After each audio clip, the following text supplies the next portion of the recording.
Holiness Jagadguru Sri Shivaratri Deshikendra Mahaswamiji, the present Pontiff of Sri Suttur Sri Kshetra and the Chancellor of the JSF Academy of Higher Education and Research, Mysore.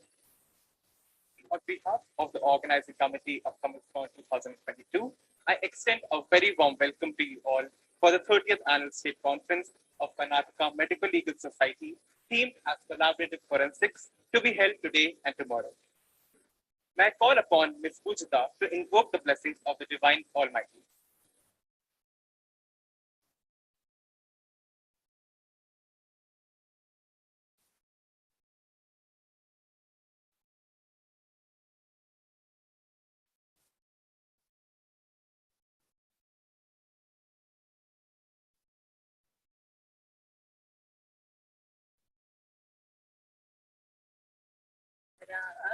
Mahaganapatam Manasa Smarami Vashishta Vamadeva Divansita Mahaganapatam Mahadeva Sudam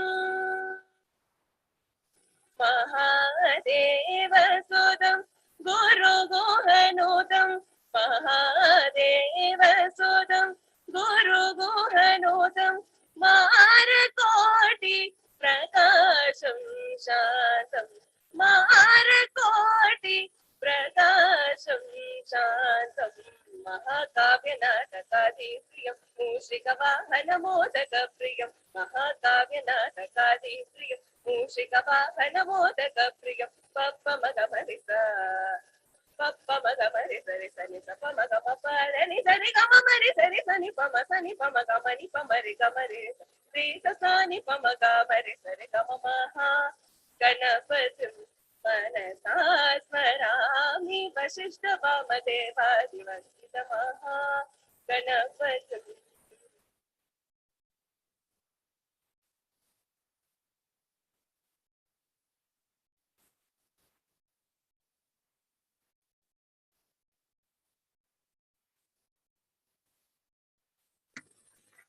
Thank you, Pujita. May I call upon Dr. Arun, Professor and Head of Forensic Medicine and Organizing Chairperson of KAMLSCON 2022 to deliver the welcome address.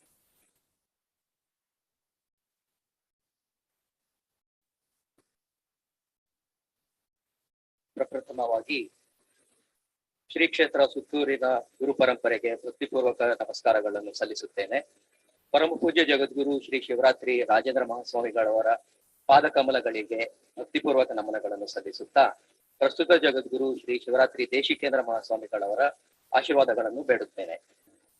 ಇಲ್ಲಿ ವೇದಿಕೆ ಮೇಲೆ ಆಸೀನರಾಗಿರುವ ಗಣ್ಯರೇ, ಸಭೆಯಲ್ಲಿ ನೆರೆದಿರುವ ಸಭಾಸದರೇ, ನನ್ನ ಸಹೋದ್ಯೋಗಿಗಳೇ ಮತ್ತು ವಿದ್ಯಾರ್ಥಿಗಳೇ, Karnataka medical legal ಸೊಸೈಟಿಯ ಅಧ್ಯಕ್ಷನಾಗಿ ಈ ಸ್ವಾಗತ ಭಾಷಣ ಮಾಡುವುದು ನನ್ನ ಹೆಮ್ಮೆಯ ಕೆಲಸ ಆಗಿರುತ್ತದೆ ಎಂದು ಭಾವಿಸುತ್ತೇನೆ. ಇದು 30ನೇ ವಾರ್ಷಿಕ ಸಮ್ಮೇಳನ ನಮ್ಮ JSS ಮೆಡಿಕಲ್ ಕಾಲೇಜಿನಲ್ಲಿ ಇವತ್ತು ಮತ್ತೆ ನಾಳೆ ಆಯೋಜಿಸಿಕೊಂಡಿರುತ್ತೇವೆ.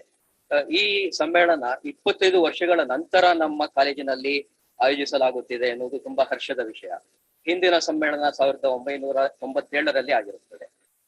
ಈ ಸಮ್ಮೇಳನಕ್ಕೆ ನಮ್ಮ ಆಹ್ವಾನಕ್ಕೆ ಹೋಗೊಟ್ಟು ಇಲ್ಲಿ ಮುಖ್ಯ ಅತಿಥಿಗಳಾಗಿ ಆಗಮಿಸಿರುವ ಕರ್ನಾಟಕ ಉಚ್ಚ ನ್ಯಾಯಾಲಯದ ವಿಶ್ರಾಂತ ನ್ಯಾಯಾಧೀಶರು ಹಾಗೂ ಕರ್ನಾಟಕ ಸರ್ಕಾರದ ಉಪಲೋಕಾಯುಕ್ತರು ಆದ ಜಸ್ಟಿಸ್ KN ಫಣೀಂದ್ರ ಸರ್ ಅವರಿಗೆ ನನ್ನ ಹೃತ್ಪೂರ್ವಕ ಸ್ವಾಗತವನ್ನು ಕೋರುತ್ತೇನೆ.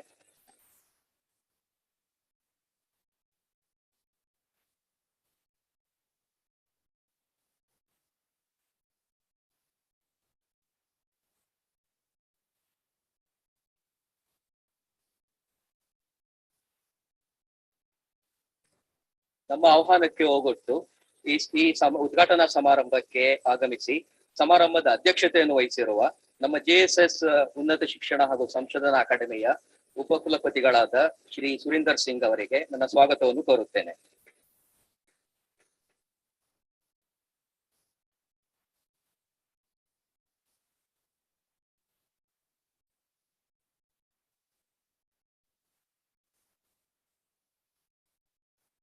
ಈ ಈ ಸಮಾರಂಭದಲ್ಲಿ ಗೌರವಾನ್ವಿತ ಅತಿಥಿಗಳಾಗಿ ಆಗಮಿಸಿರುವ ನಮ್ಮ JSS ಉನ್ನತ ಶಿಕ್ಷಣ ಸಂಶೋಧನಾ ಹಾಗೂ ಅಕಾಡೆಮಿಯ ಕುಲಸಚಿವರಾದ ಮತ್ತು ನಮ್ಮ ಫೊರೆನ್ಸಿಕ್ ಮೆಡಿಸಿನ್ ನ ಪ್ರಾಧ್ಯಾಪಕರಾದ ಶ್ರೀ ಮಂಜುನಾಥ್ ಸರ್ ಅವರಿಗೆ ಸ್ವಾಗತ ಬಯಸುತ್ತೇನೆ.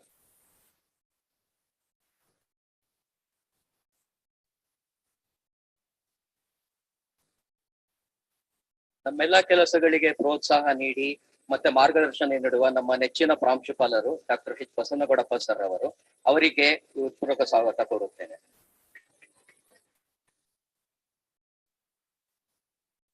ಕರ್ನಾಟಕ ಮೆಡಿಕಲ್ ಲೀಗಲ್ ಸೊಸೈಟಿಯ ಕಾರ್ಯದರ್ಶಿಗಳು ಆಗಿರುವಂತ ನನ್ನ ಸಹೋದ್ಯೋಗಿ ಮಿತ್ರರು ಡಾಕ್ಟರ್ ಚಂದ್ರಕಾಂತ್ ಅವರಿಗೆ ಸ್ವಾಗತ ಕೋರುತ್ತೇನೆ.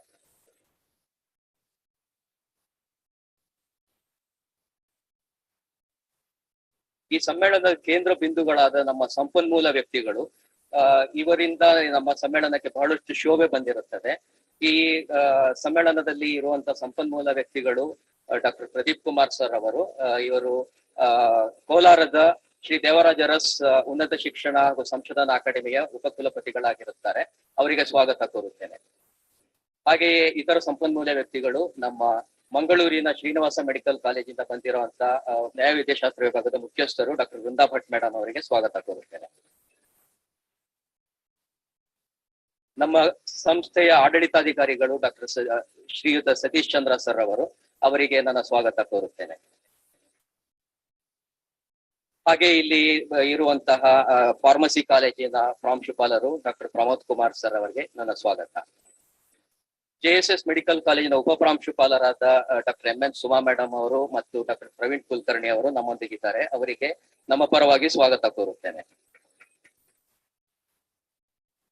ಈ ಸಮ್ಮೇಳನಕ್ಕೆ ಉತ್ಸಾಹದಿಂದ ನೋಂದಾಯಿಸಿಕೊಂಡು ಬಂದಿರುವಂತ ನಮ್ಮ ನೋಂದಾಯಿತ ಪ್ರತಿನಿಧಿಗಳು ಕರ್ನಾಟಕದ ಬೇರೆ ಬೇರೆ ಭಾಗಗಳಿಂದ ಬಂದಿದ್ದಾರೆ. ನೆರೆಯ ರಾಜ್ಯಗಳಾದ ಕೇರಳ, ತಮಿಳುನಾಡು, ಆಂಧ್ರ ಪ್ರದೇಶ, ಮತ್ತೆ ರಾಜಸ್ಥಾನ, ಉತ್ತರ ಪ್ರದೇಶ, ಡೆಲ್ಲಿ, ಈ ಭಾಗಗಳಿಂದನೂ ನೋಂದಾಯಿತ ಪ್ರತಿನಿಧಿಗಳು ಇರುತ್ತಾರೆ. ಅವರಿಗೂ ನಮ್ಮ ಪರವಾಗಿ ಸ್ವಾಗತ ಕೋರುತ್ತೇನೆ. ಮತ್ತೆ ಈ ಸಮಾರಂಭಕ್ಕೆ ಶ್ರವಣ ದೃಶ್ಯ ಮಾಧ್ಯಮಗಳನ್ನು ಒದಗಿಸಿರುವಂತ ಪರಿಣಿತರು, ಅವರಿಗೂ ಸ್ವಾಗತ ಕೋರುತ್ತೇನೆ. ಈ ಪತ್ರಿಕಾ ಮಾಧ್ಯಮದವರು ಮಿತ್ರರು ನಮ್ಮ ಆಹ್ವಾನಕ್ಕೆ ಓಗೊಟ್ಟು ಬಂದಿದ್ದಾರೆ. ಅವರಿಗೂ ಸ್ವಾಗತ ಕೋರಿ ನಮ್ಮ ಈ ಸಮಾರಂಭಕ್ಕೆ ವ್ಯಾಪಕ ಪ್ರಚಾರ ನೀಡಿ ಎಂದು ಕೋರುತ್ತಾ ಅವರಿಗೂ ನನ್ನ ಸ್ವಾಗತವನ್ನು ಕೋರುತ್ತೇನೆ. ಹಾಗೆ ಈ ಸಮ್ಮೇಳನಕ್ಕೆ ಆಗಿರುವ ಎಲ್ಲಾ ಸಭಿಕರಿಗೆ ಈ ಮತ್ತೊಮ್ಮೆ ಸ್ವಾಗತವನ್ನು ಕೋರುತ್ತಾ ನನ್ನ ಈ ಸ್ವಾಗತ ಭಾಷಣವನ್ನು ಮುಗಿಸುತ್ತೇನೆ. ಧನ್ಯವಾದಗಳು.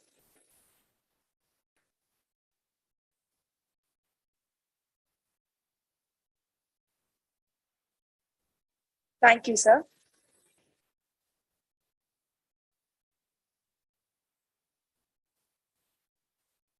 Welcome, Dr. Arun, sir, who's also the organizing chairman of KAMLSCON-2022.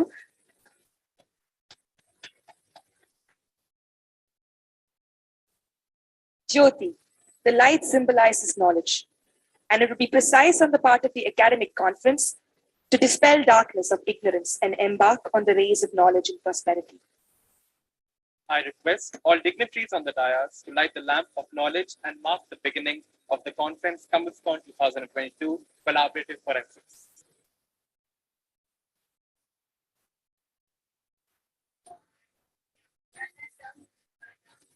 Shubham Kurutam Kalyanam Arogyam Dhanasampadam Shatru Buddhi Vinashaya Deepajyotir Namostute Deepajyotir Namostute Deepajyotir Parabrahma Deepajyotir Janardana Deepajyotir Parabrahma Deepajyotir Janardana Deepo Hartu Me Papam Sandhya Deepa Namostute Deepa Brahma Rupasvam Jyotisham Prabhuravyayam Deepa Brahma Rupasvam Jyotisham Prabhuravyayam Arogyam Dehi Putrasha Matim Swachhami Me Sada Raverastam Samarabhya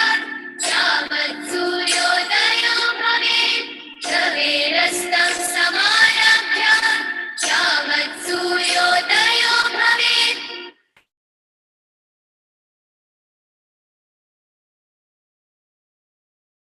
Thank you, dignitaries.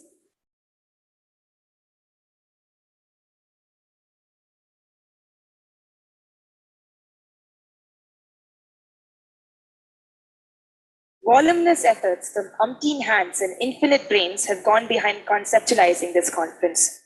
As a sincere effort, each and every thought of process have been meticulously documented in the form of conference souvenir. This would also serve as a study material to faculty and students of forensic medicine. I request all dignitaries to join hands and release the souvenir of KAMLSCON 2022 and the Journal of Karnataka Medical Legal Society. I also call the editor of the Journal of Karnataka Medical Legal Society on the stage.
Thank you, dignitaries.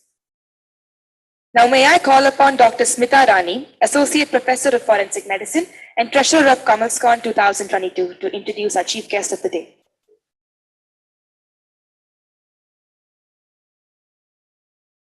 Thank you, Javina. Very good morning to one and all. It's an honor and a privilege to introduce the chief guest of today's inaugural function, Honorable Justice Shri Koratagere Narasimhamurthy Panindra, Upalokayukta, State of Karnataka, and former Judge, High Court of Karnataka. Sir was born to Srimati K.N. Sunandamma and Shri K.R. Narasimhamurthy in an agricultural family at Koratagere, a taluk place in Tumkur district. Sir completed his primary, high school, and PU education at Koratagere in government schools, graduated in BSc at Government Science College, Tumkur, and studied law at Vidyodaya Law College, Tumkur, under Bangalore University. Sir enrolled as an advocate with Karnataka State Bar Council in the year 1985 and joined the office of Shri M.S. Rajendra Prasad, who was a former judge of High Court of Karnataka, and later on the office of Shri Subramanya Swamy, freedom fighter, a great patriot, and advocate in Tumkur. Sir practiced law on civil, criminal, and miscellaneous sides. Sir also served as a part-time assistant professor in his alma mater, that is Vidyodaya Law College, for almost a decade, that is between 1988 to 1998. Sir joined judiciary as select district judge in the year 98 and has rendered service as district and sessions judge at Bangalore from 98 to 2002, at Shimoga from 2002 to 5. Sir was principal district and sessions judge at Udupi from 2005 to 2009 and at Haveri from 2009 May to July 2009. Sir has also served as secretary to Honorable Chief Justice of High Court of Karnataka from July 2009 to September 2009. Sir has served as secretary to the Honorable Justice, and also as the District Judge and Director, Bangalore Mediation Center from October 2009 to February 2012. Sir has also rendered services to the Government of Karnataka as Principal Secretary, Law, Justice and Human Rights from February 2012 to May 2013. Sir worked as Principal District and Session Judge Belagaum from May 2013 to the time he was elevated as Judge of High Court of Karnataka, that is on 24/10/2013. Sir has participated in many seminars and conferences as resource person and is a regular visitor of Karnataka Judicial Academy as resource person during the training of judicial officers and public prosecutors. Sir is also a recipient of Karnataka State Award in the year 2009 for having written judgments in Kannada language. Sir has participated in 2 national seminars on mediations, one held at New Delhi and the other at Bhubaneswar, Orissa. It was a privilege to have Sir as resource person in international conferences on forensic science services, which was hosted by our own department in the year 2011, where Sir deliberated on the topic reports and opinions of experts in crime investigation, judges' perspective. Sir retired and demitted the office of Judge of High Court of Karnataka in the May 2020 and assumed the charge of Upaloka Ayukta, State of Karnataka on March 2022. In his free time, Sir likes to read, sing, and listen to music, and Sir is also a cricket enthusiast. Sir, we are indeed privileged to have you as the chief guest for the 30th Annual Conference of Karnataka Medical Legal Society, and I now request Honorable Justice to kindly address the August gathering. Thank you.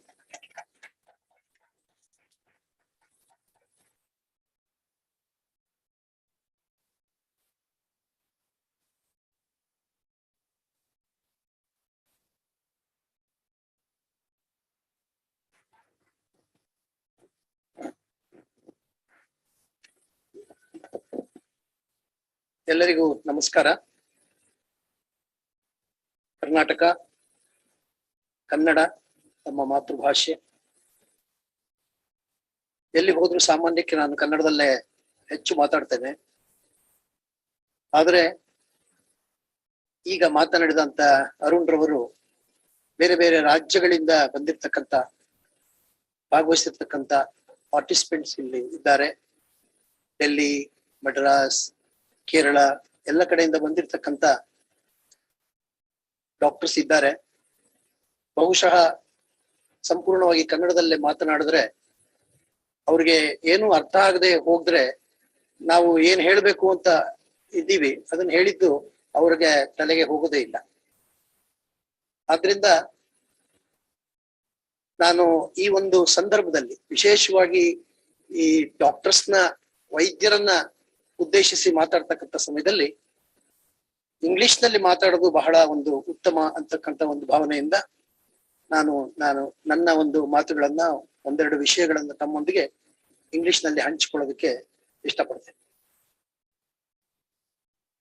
First of all, I congratulate JSS Medical College, Mysore, Department of Forensic Medicine and Toxicology, for having organized this wonderful program, which enriched the knowledge among the resource persons and as well as the participants.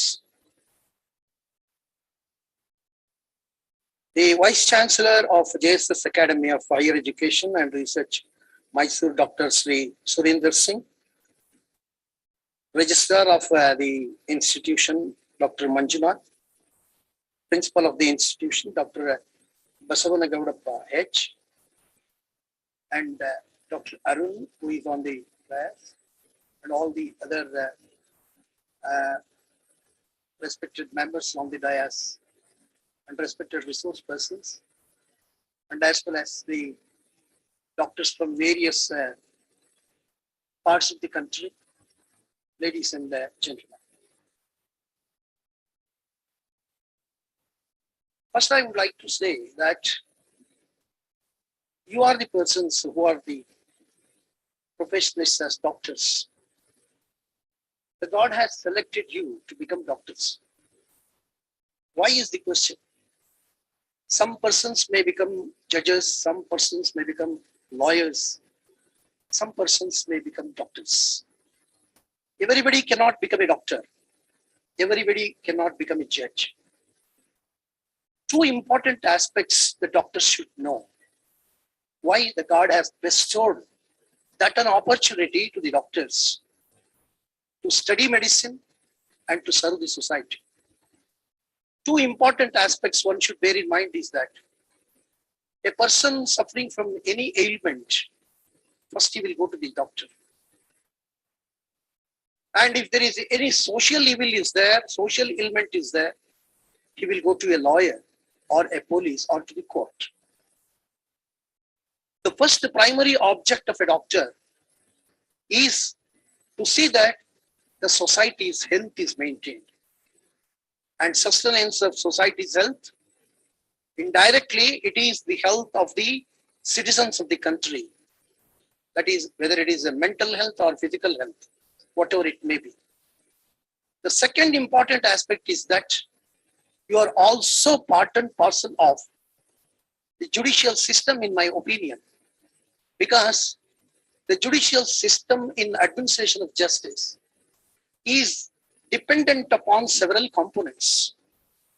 One is the investigating agency, another is doctor's opinion, and nowadays it is cyber law is growing like anything. Therefore, the cyber experts. So, administration of justice by the courts cannot be done without the help of these dependents or components. Therefore, the justice administration is dependent on these components. So therefore, your responsibility, second responsibility, is that to assist the justice system. Therefore, I said that you are also one of the component and part and parcel of the system of administration of justice. The constitutional mandate, as you know, that right of liberty of a person, right to life, and all fundamental rights and duties enshrined under the Constitution, particularly under Article 51A of Constitution.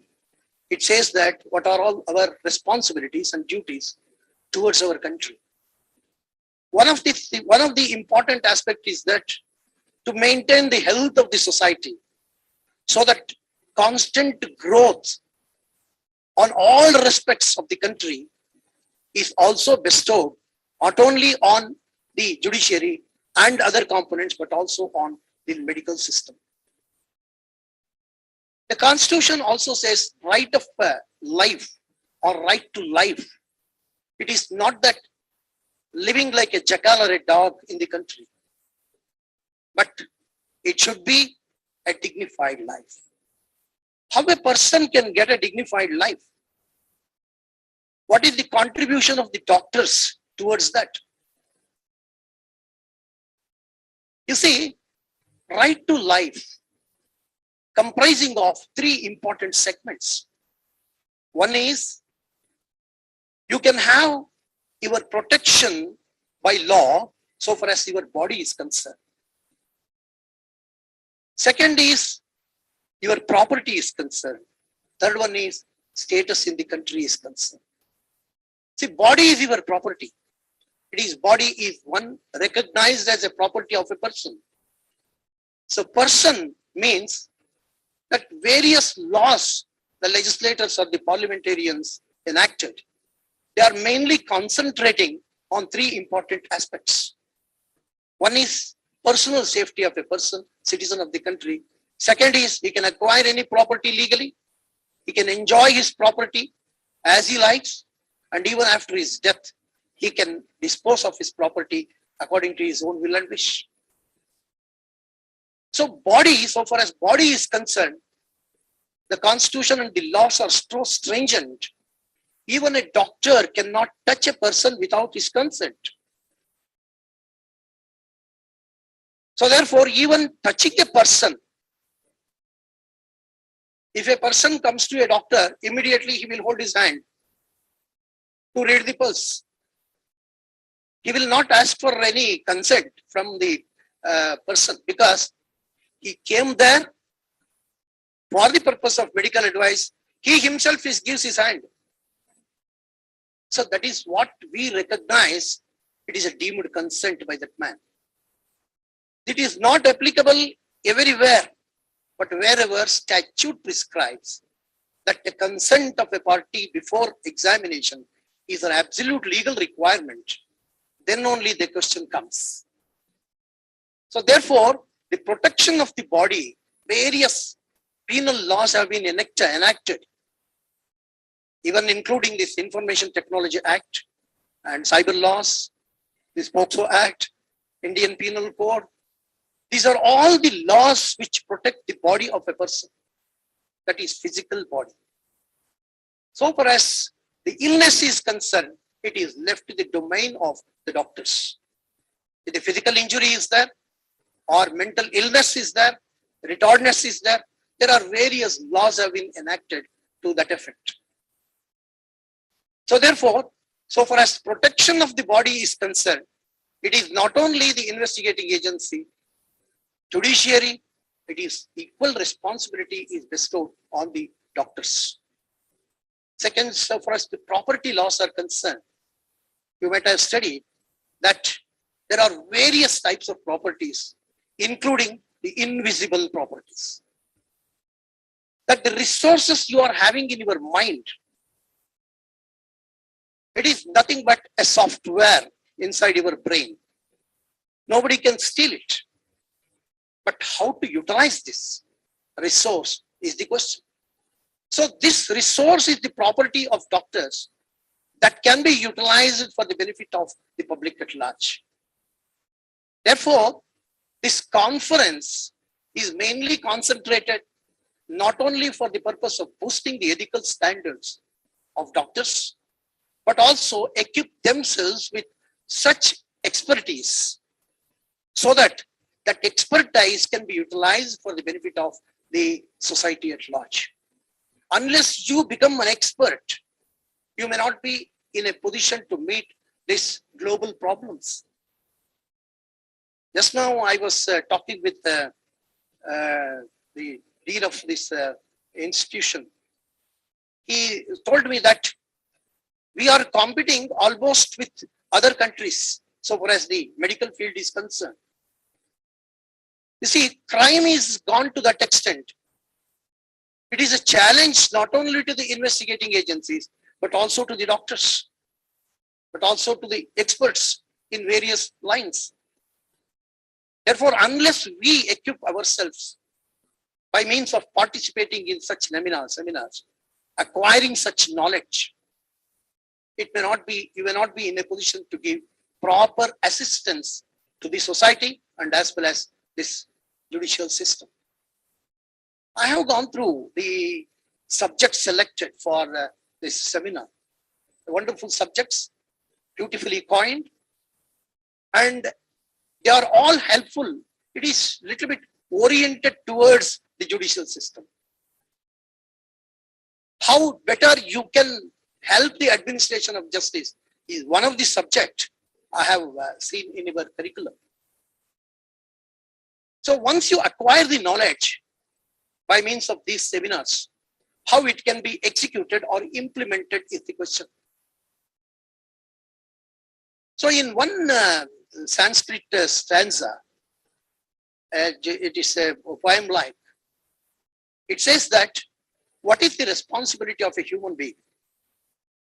A person who is bestowed with such resources, how best he can serve. It says that Akashat patitam toyam yatha gacchati sagaram sarvadeva namaskaraha keshavam pratigacchati. That means to say that every dropset of water from the falling of rain, it falls on the ground and it will run towards the sea. And thereafter it will join the water cycle. Before that, what it will do? It will give water to each and every creature created by the God. Entire universe is benefited by the droplets of water from rain.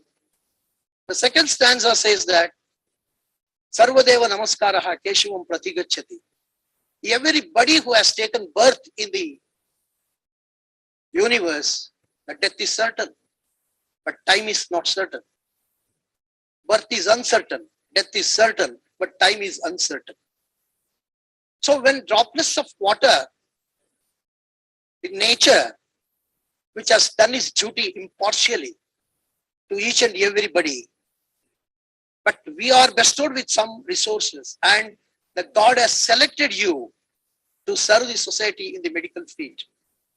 So that is our responsibility to repay something, contribute something to the country. Once Vivekananda said that you please put a question to yourself, that you don't ask what the country has given to you, but what you have given to the country.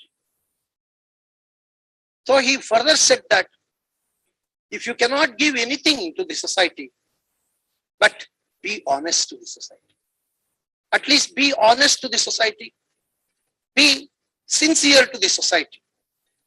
That means in one of the lectures of Justice Santosh Hegde, he said that the corruption has rise to that extent in our country, the total destruction only can save our country.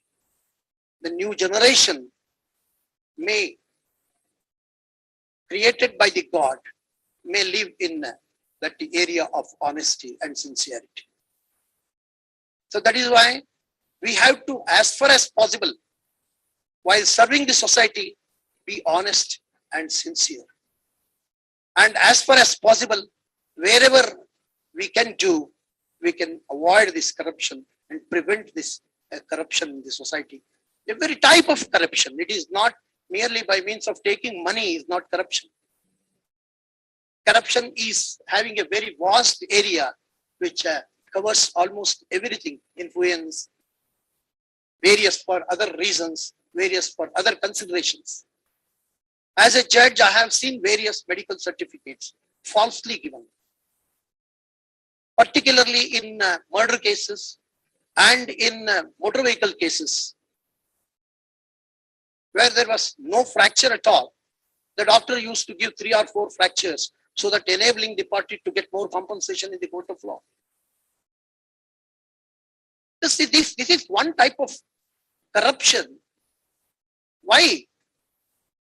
We are using our resources for the purpose of benefit of the society, but contrary to that, we are doing a negative aspect.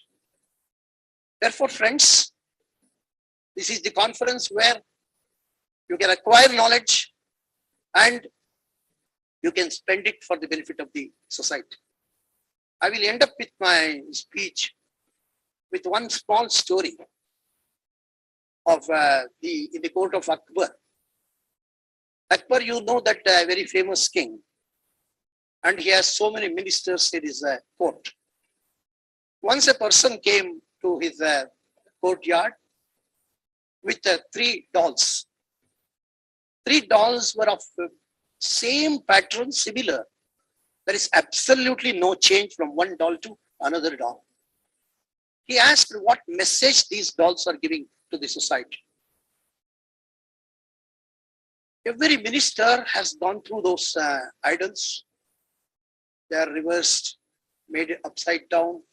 They could not be able to find out what message those dolls were giving. Birbal was a very intelligent minister in the court of Akbar. Birbal also could not be able to find out what was the message that the 3 dolls were giving to the society. But he was so intelligent, he took one day time with a permission to take the dolls to his house. He took the dolls to his house, and there, throughout the night, he studied those dolls, but till morning he could not able to get anything, any information from those dolls. He thought that, so it is disgraceful on the part of me, and as well as we will cut a sorry figure before that man in the court of Akbar. While he was preparing himself to go to the Akbar's darbar, he saw his daughter was playing with those dolls. She put a thread to the one ear of the doll. It came out from another ear. Immediately he caught the messages that was inbuilt in those dolls.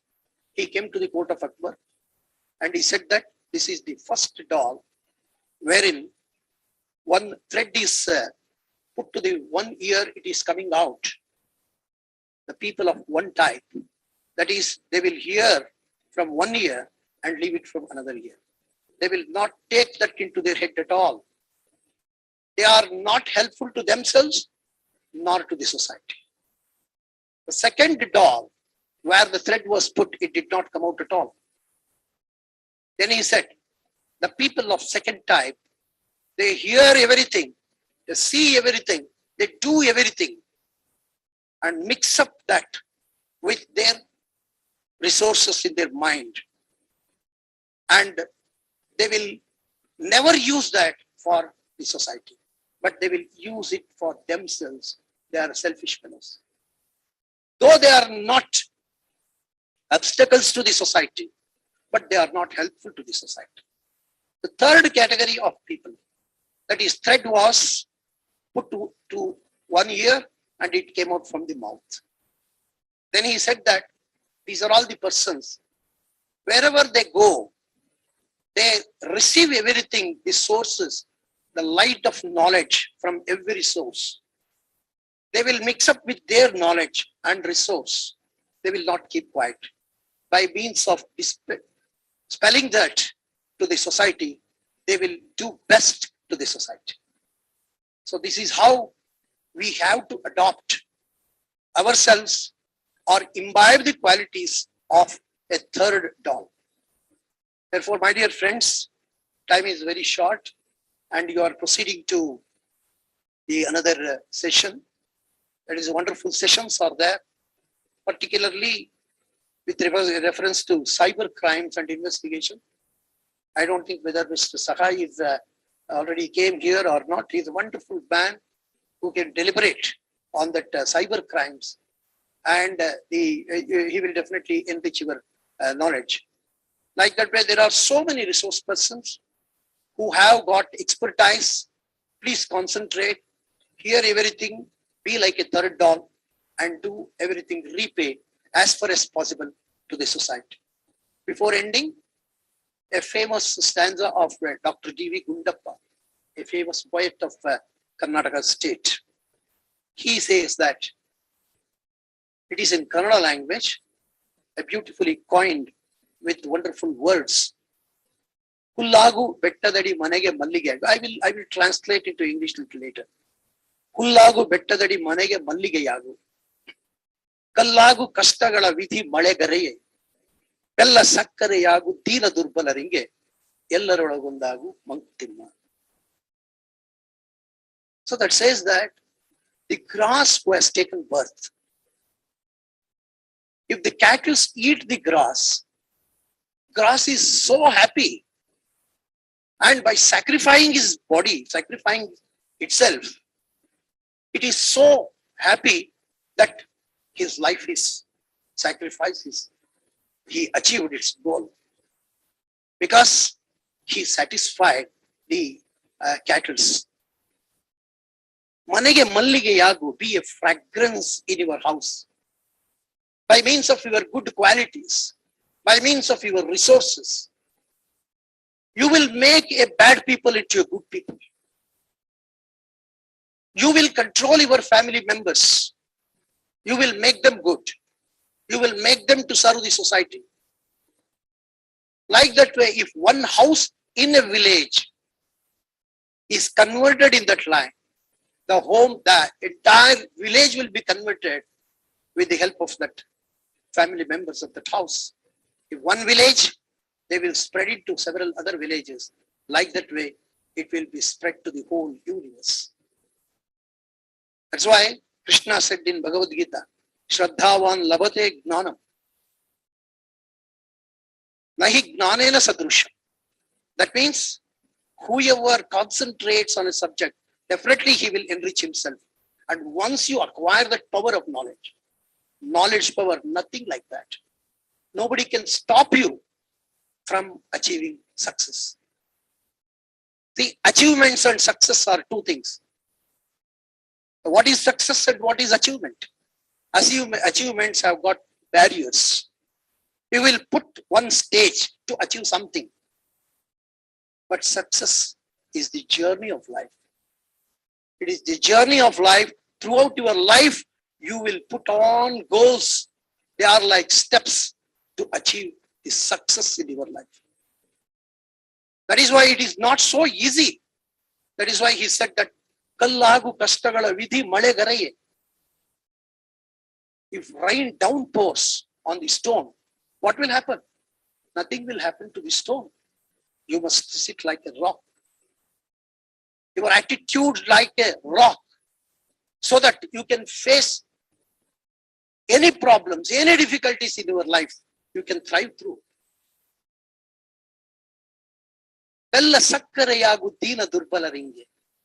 That means the constitutional ambition is that dignified life should be given to each and every citizen of the country. Therefore, whatever you have acquired from the society, whatever you have achieved, please do help the needy persons in the society. If the needy person is addressed who is in the remote corner of the village, then your life is satisfied. Then only you will become a good person, or rather a great person, to be recognized by one and all. You will be loved by one and all. So with this, I think I am within my limitations. So thank you very much for calling me to this wonderful conference to inaugurate and share a few of my thoughts with all of you. Thank you very much.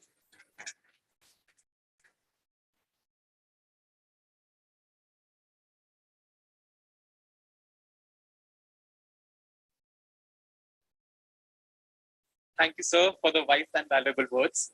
Now, may I request our Honorable Vice Chancellor, Dr. Surinder Singh, to felicitate our chief guest with our token of gratitude and appreciation.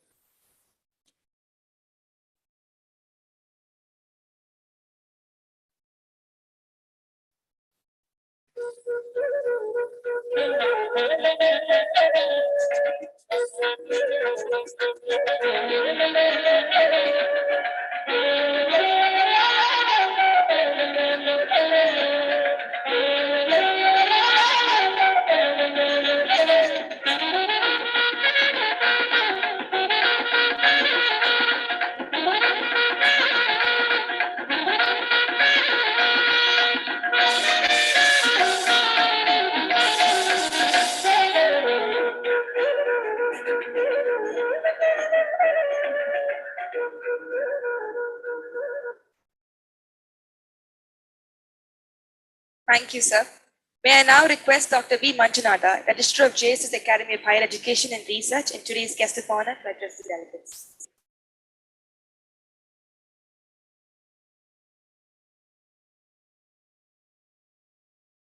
Seeking the blessings of His Holiness Swamiji, Honorable Justice Padindra Sir, Honorable Vice Chancellor Surinder Singh,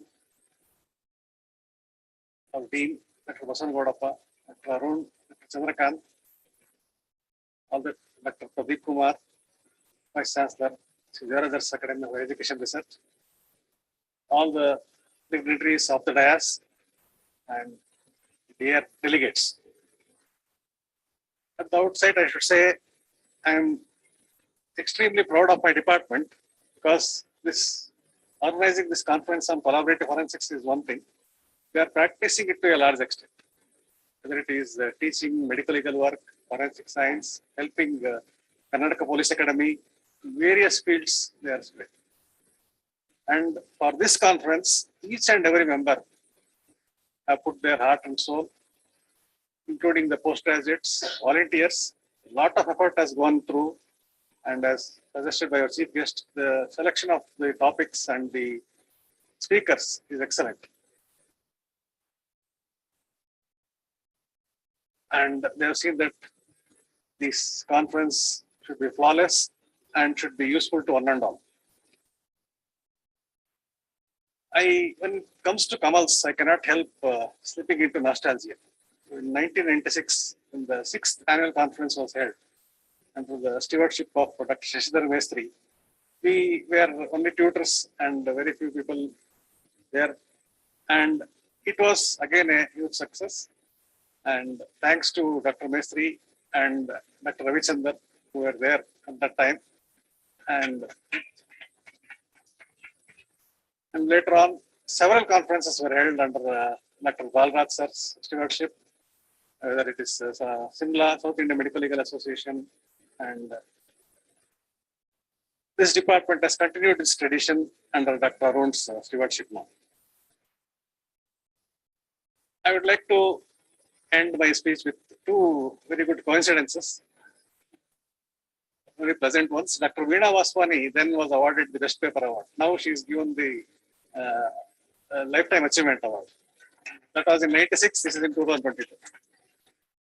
And one more is the welcome speech. That day it was November 1st. Dr. Chandrasekhar delivered it in Kannada, and now Dr. Arun has delivered it in Kannada. So I wish this conference all the very best. Thank you.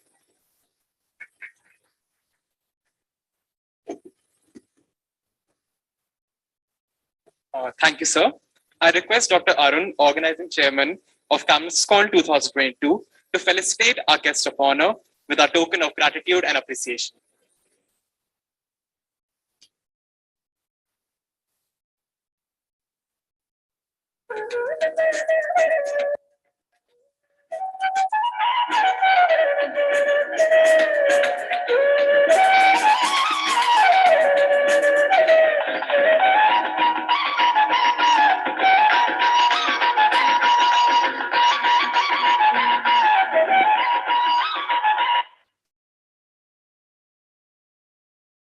Thank you, sir. May I now call upon Dr. H. Basavana Gaudappa, our beloved principal of JSS Medical College, Dean, Faculty of Medicine of JSS Academy of Higher Education and Research, and today's guest of honor, to address the audience. Very good morning to one and all. Respected Justice Sri K. Panindra, Vice Chancellor Dr. Surendra Singh Ji, Registrar Dr. Manjunath, Deputy of Forensic Medicine, and the Chairman of this Organizing Committee of Karnataka Medical Legal Association, Dr. Arun Chandrakant, the Secretary, and my respected participating delegates and the dignitaries of the dais. We are left with only 5 minutes to complete the whole program of inauguration. I will not take more than 2 minutes of time to just say congratulations to the entire department who have worked hard to convene this conference and bring the excellent faculty to deliver the knowledge to the participating delegates. As our Justice has given a lot of messages through his speech of 15 minutes, it is simply essential for all of us in any profession, not only medical science, to keep updated with the progress that has been made. As Justice was mentioning, all kind of crimes were getting solved with the advancement and the skill of investigating and trying to give the solution to the justice to be delivered. The cyber crime, advancement technology for soothing the life has made the complexity of understanding the crimes and trying to give real justice.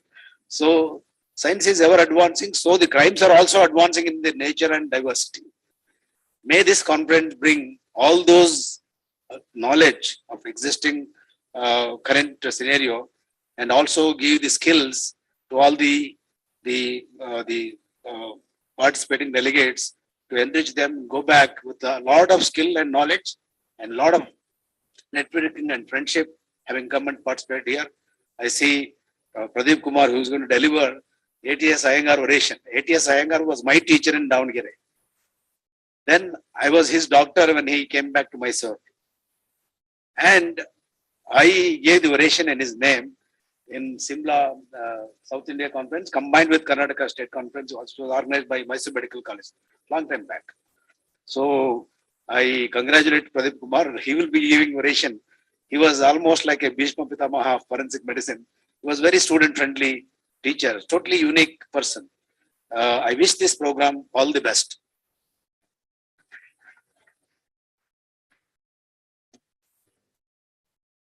Thank you, sir. I request Dr. Chandrakant, sir, Organizing Secretary of KAMLSCON 2022, to felicitate our guest of honor with our token of gratitude and appreciation.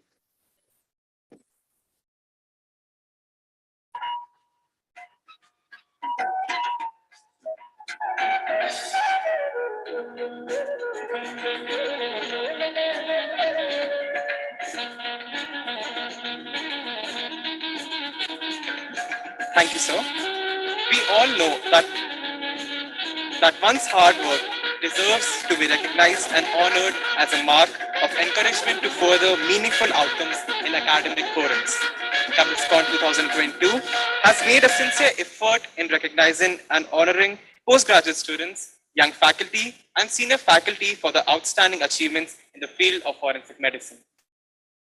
To conduct this session, I invite Dr. Pramod Kumar, Professor and Head of Forensic Medicine, Karwar Institute of Medical Science, Karwar and Coordinator Kamal's Awards Committee, to kindly take over.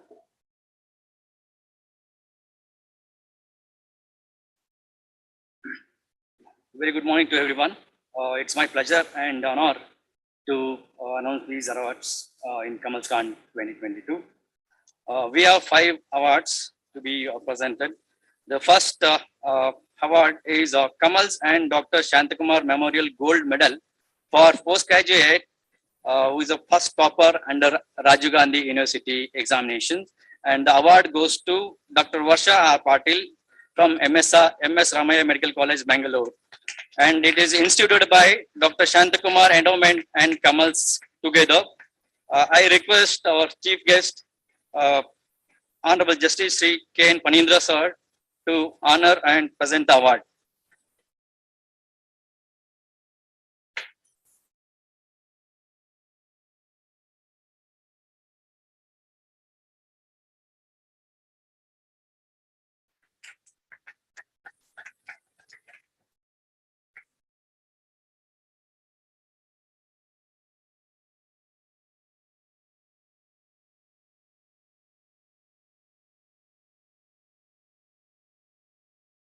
The second topper of Rajiv Gandhi University examination, and the name of the award is Dr. K. Yoga Narasimha Memorial Silver Medal, and it is instituted by Dr. Runda J. Bhatt, and the award goes to Dr. Suraj R. Patel from SIMS Shimoga Institute of Medical Sciences. I request Honorable Justice sir to honor the awardee.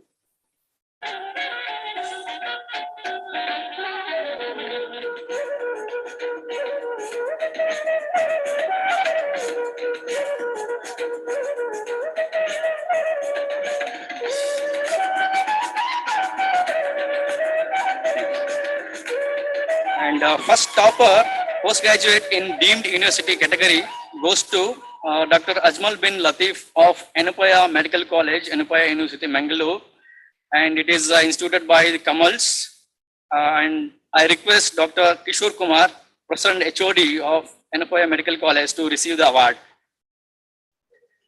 I request our Vice Chancellor, Dr. Surinder Singh sir, to do the honor.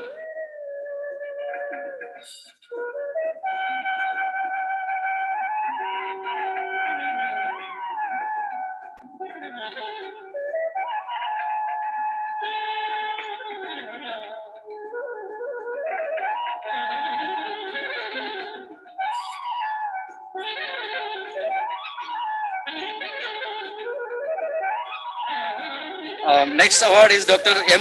Madhukar Memorial Travel Grant Award for Kamal's Faculty Achiever of the Year 2022, which is instituted by Dr. Arun M. And the award goes to Dr. Ranjit Emmanuel James of CMC Vellore.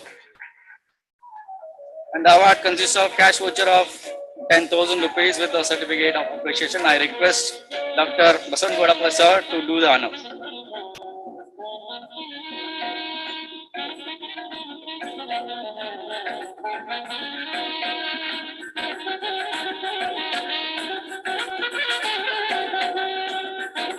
last one is Kamal's Lifetime Achievement Award 2022.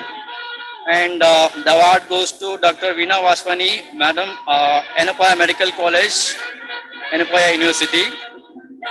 Her contribution to Kamal's is she has completed her PG in 1996 and her UG experience is 28 years and post-graduation teaching experience is 25 years and she has 28 years of Kamal's membership with the president in 2000 and also editor of Journal of Kamal's in 1998 and 2000. And she also having 80 publications and 300 projects, 7 international travel grants, 1 visiting fellowship to the John Hopkins University, and 6 book chapters. And she is a director of Center for Ethics and professor and ed from 2006 to 2020, and board of management member from 2014 to 2016. She is a PhD holder also from Dublin City University in Ethics, Forensic Medicine, and she completed her Masters in Bioethics in 2008. She has a postgraduate diploma in Medical Law and Ethics in 2000, and she is a principal investigator for Enapaya University Fogoti International Research Ethics Masters Program for India under NIH grant. And she also conceived and runs a unique postgraduate diploma in forensic anthropology and PG diploma in clinical ethics and 4 values-added courses in ethics. Currently serving on the board of directors, International Association of Bioethics 2022 to 2024, and she is a member of Forensic Pathologists Group of Interpol, and she is also mentored by the Roger Michael, Chief Medical Officer, Washington DC, for peer-to-peer mentoring program as part of medical legal death investigation community practitioner since 2021. She is also serving on the editorial board of International Journal of Ethics Education. Thank you. I thank all the dignitaries for giving away the awards. Thank you very much.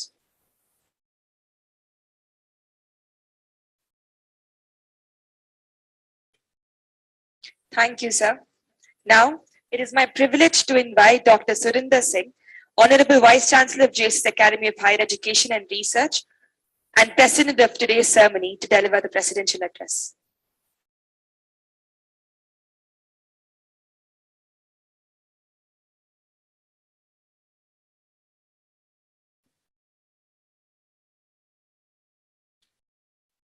A very good morning to all. At the outset, I submit my respectful pranams to the lotus feet of His Holiness Jagadguru Shri Shivratri Rajendra Mahaswamiji and seek the blessings of the present Pontiff, His Holiness Jagadguru Shri Shivratri Rajendra Mahaswamiji, the Honorable Chancellor of JSS Academy of Higher Education Research. I extend my very respectful greetings to the chief guest for today's program, Honorable Justice Shri K.N. Phanindraji, the Up-Lokayukt Government of Karnataka and the former Judge High Court of Karnataka. Sir, it has been a pleasure listening to you and the inspiring speech and the motivating words which you had for the participants.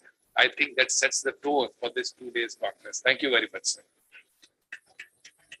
I also extend my warm greetings to the guests of honors for today's program, Dr. B. Manjunatha, Registrar, JSS Academy of Education Research, Dr. Baswana Gaudappa, our principal, JSS Medical College, and special greetings to Dr. Arun M., the President of Karnataka Medical Legal Society, Professor and Head Department of Forensic Medicine and Toxicology, JSS Medical College, who along with Dr. Chandrakant, the Organizing Secretary, have been the key driving people for organizing this conference. I also extend my very warm greetings to the Honorable Vice Chancellor of Shri Devraj Ars Academy of Education Research, Kolar, Karnataka, Dr. G. Pradeep Kumarji. So we are very honored that you are part of this conference, and it's for me personally I think I'm very much touched to have an opportunity to meet with you in person, because we have been interacting with each other but never had an opportunity to meet in person. Thank you very much, sir. My respectful greetings and welcome to all the delegates, dignitaries of the dais, participants, and the faculty who are for this 2 days conference over here. And I would like to welcome all of you to this campus of JSSHR. And what I feel is that the forensic sciences over last 2 decades it has made a lot of progress, and especially what we are finding is that the advances of science are such that it is almost mind-boggling. And these types of conferences, they help in exchange of ideas. Just to recap that, I would say that forensic science, as I think, from solving missing person cases to tracking down offenders and the backbone of the criminal investigation, I think what we find is the science is playing a very, very important role. And it's very important that people from diverse background, they come together and exchange their thoughts and the procedures. And there is one case which is going on in the country, which is, I think, catching media attention of the nation also, the murder which has happened in Delhi. I think that's one area with whomsoever I talk, they are basically mentioning and how the police are investigating into it, and the criminal justice system is trying their best to try to bring the offenders to the book. And also this is drawn the attention of the Home Minister of the country itself. He has also said that this has to be like addressed. So these types of conferences basically help in of all the experts coming together, exchanging their thoughts, and see to it that the best of the minds, they come together and have solutions to such intricate and such complicated cases being solved. And it requires very close coordination between the forensic science, between the police and the judiciary and the government in the machinery itself, so that they work together. I congratulate the organizers for this KAMLSCON 2022, and whatever support is required from JSS Academy of Education Research, I think we will extend all the supports. My congratulations to the organizers and my best wishes for the conference, because I want to be on time, and I think we are already behind the schedule. So my best wishes, and I will welcome the participants, and please have a very, very enriching experience of the conference, and have also a very comfortable stay in our campus. Thank you. Wish you all the best.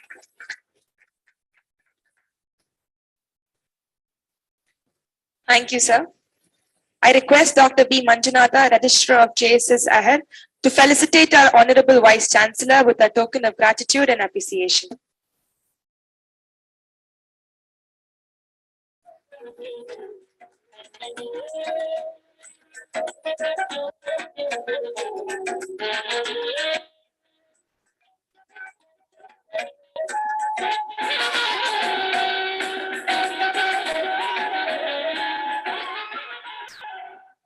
Now I request Dr. Chandrakant, Professor of Forensic Medicine and Secretary of KAMLS 2022, to propose the vote of thanks.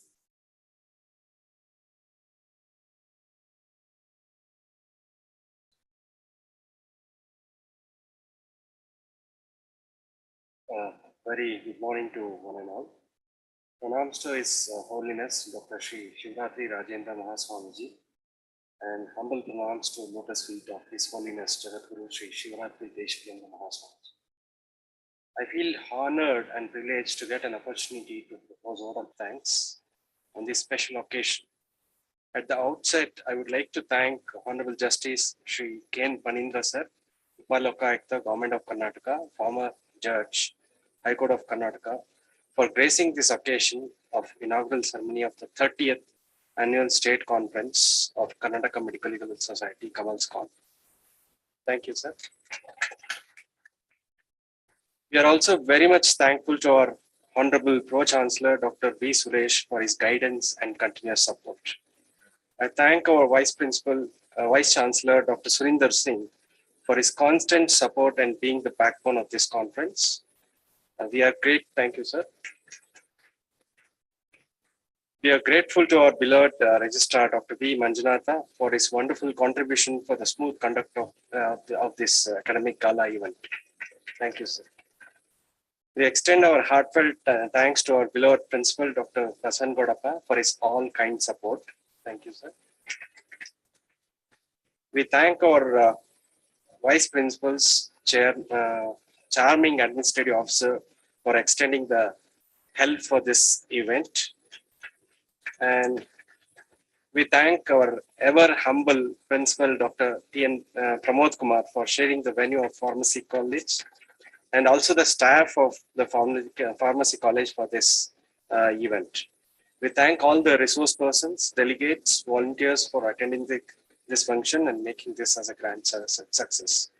I thank each and every press person for giving their time as well as giving wide publicity, which is already covered in the local newspapers, and creating awareness of this collaborative forensics conference. Last but not least, I thank electricians, drivers, attenders, and housekeeping staff for their support in conducting smooth functioning and conduct of this conference. I thank you one and all. Thank you.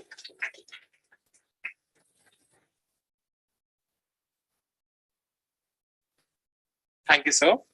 Dear delegates, with this, we come to an end of our inaugural ceremony of KAMLSCON 2022 Collaborative Forensics. I thank the esteemed dignitaries for their valuable time.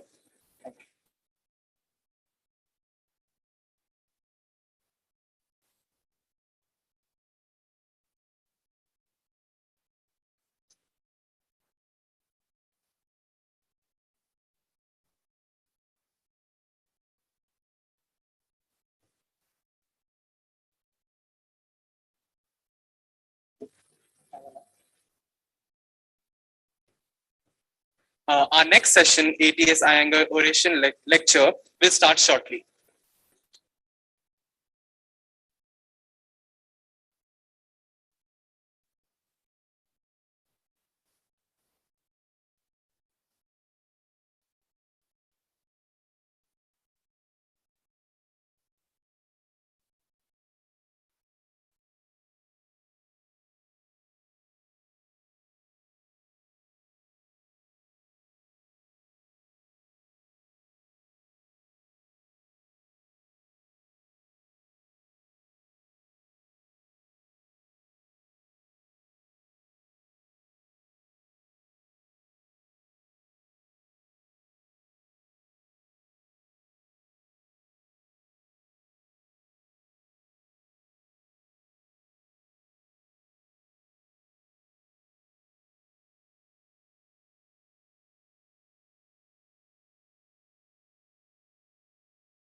Good morning, one and all.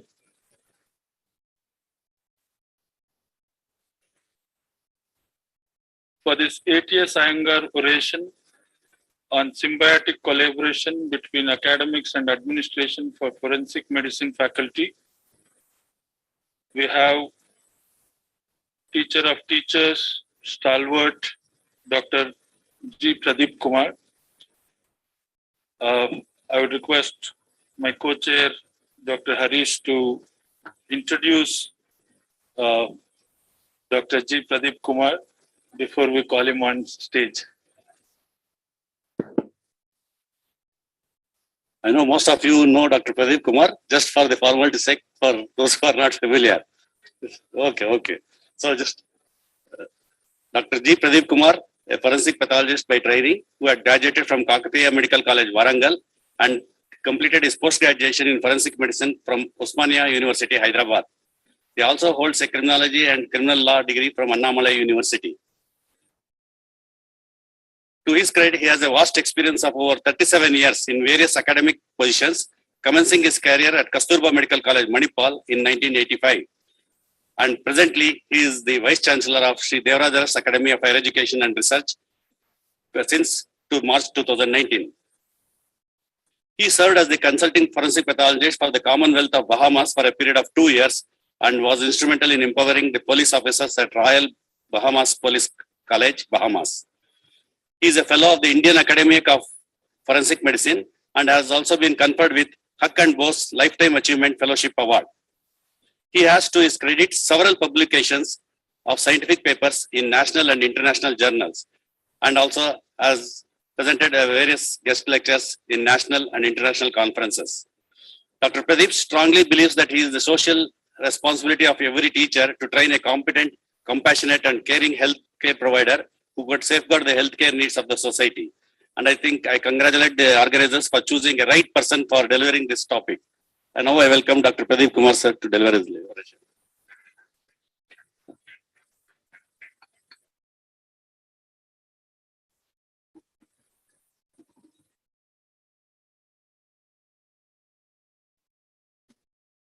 Good morning, everybody. Am I audible? Is the mic on? Okay. At the outset, let me extend my greetings from Devaraja's Academy of Higher Education and Research, Polar, to the team JSS, and thank the team JSS and the leadership of Arun for giving the opportunity to do this prestigious oration of 8th Iyengar. I thought Arun was my friend, but he turned out to be a foe to me because I was always comfortable addressing on forensic pathology, toxicology, or clinical forensic medicine, which is very easy for us as teachers to teach because that's a day in and day out. And he asked me to do a very, very difficult, challenging session. Dear friends, it's a great honor and privilege to be blessed to be given the opportunity of delivering the 8th Iyengar Memorial Oration. Most of us do not know the expanded name of 8th, sir. Yesterday, I took the trouble of asking Balraj, who was in Mauritius, to help me. Even Vivipilli, who was worked with him, could not tell me the full form, but Balraj somehow made me to get the full form of 8th, that is Ambli Tirumalachar Srinivas Iyengar Memorial Oration. Again, let me pay my respectful pranams to the great soul, 8th Iyengar. Dear friends, he is considered as the father figure of forensic fraternity of Karnataka. He was born in 1910 and is a graduate from Mysore Medical College and did his diploma from Osmania University, served the armed forces, and he left for the heavenly abode in 1992. Dear friends, this chapter, as part of this 8th Iyengar Memorial Oration for this conference, I've been asked to address on the topic symbiotic collaboration between academics and administration for forensic medicine faculty.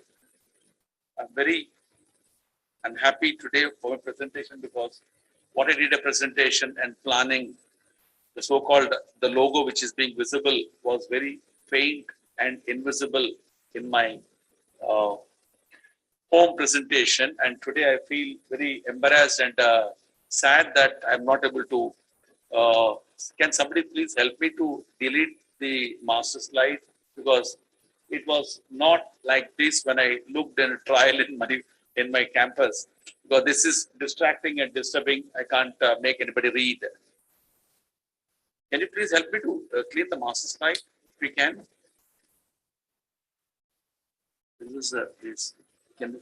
This is a watershed actually. Can you remove it? Is it possible? Can you please help me? Yeah, it is handled. It's not, it's a master slide. No, not changing it. Then don't worry, we can. Can somebody help me? James?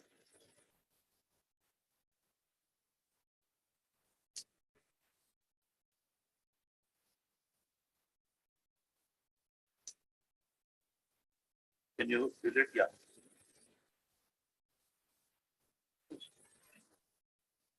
Close masters.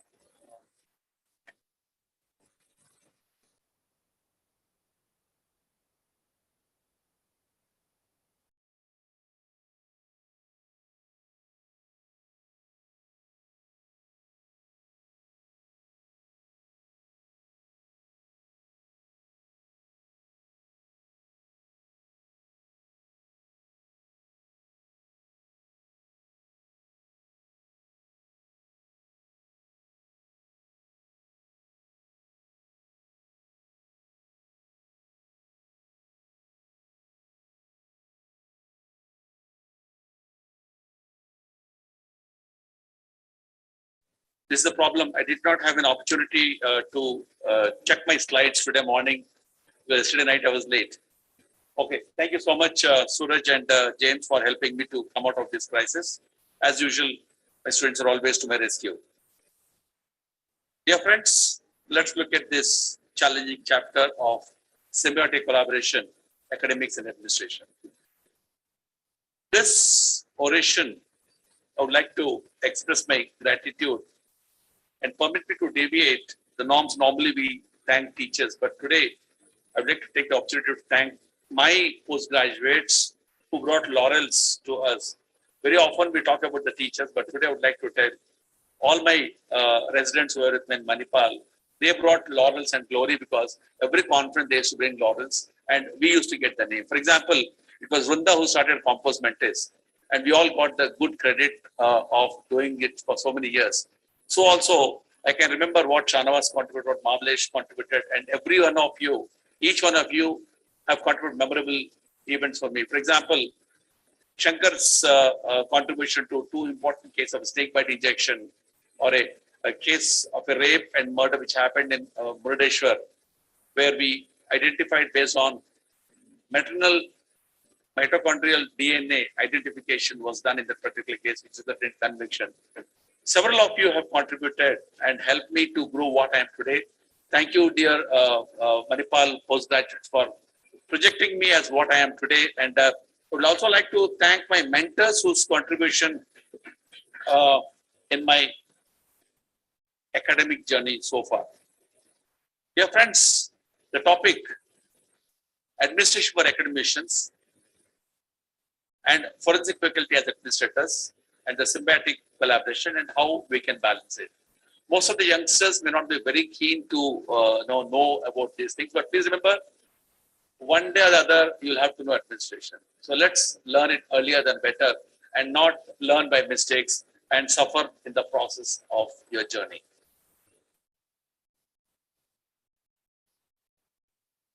What happened?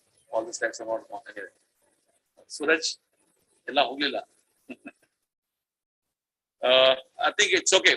That not much of text. Let's not bother anything. Dear friends, these are some of the various positions. We will go through it. It's okay. Don't worry. There's not much of text in the slides to come. So it's only more of graphics, which will cover the text. These are the academic position and administrative positions. We all go through it, and each one of us will be trying to climb this ladder, whether we like it or not.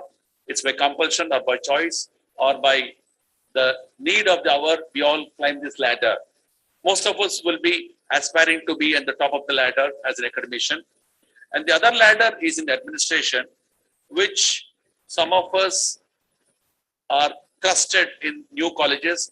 As wardens, one of the favorite administrative posts given to most of the forensic people. And subsequently, vice principal is one of the things. And I have a lot of my forensic fraternity as vice principals.